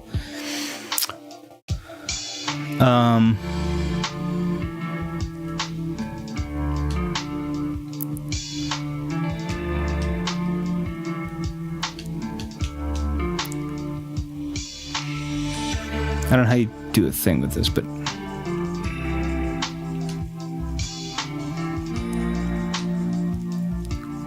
anyway, super cool, super fun. I hope you guys all have a wonderful night, a wonderful rest of your weekend. I've been off for an extended period of time. I am going back this next week, as sad as it is. I enjoy my job, but it is a sad thing to take so much time and spend so much time getting to do other things, and then now you got to go back, and it's like, That having been said, I hopefully will be back next weekend with some different stuff. Probably will be coming back with more DLC from Hat in Time, but I wanted to do this test just in case. Hat in Time, of course, is 1080p, so we should be back in, low latency mode, all that good stuff. But I hope you guys have a wonderful rest of your week, a wonderful rest of your weekend, and we'll talk to you again soon.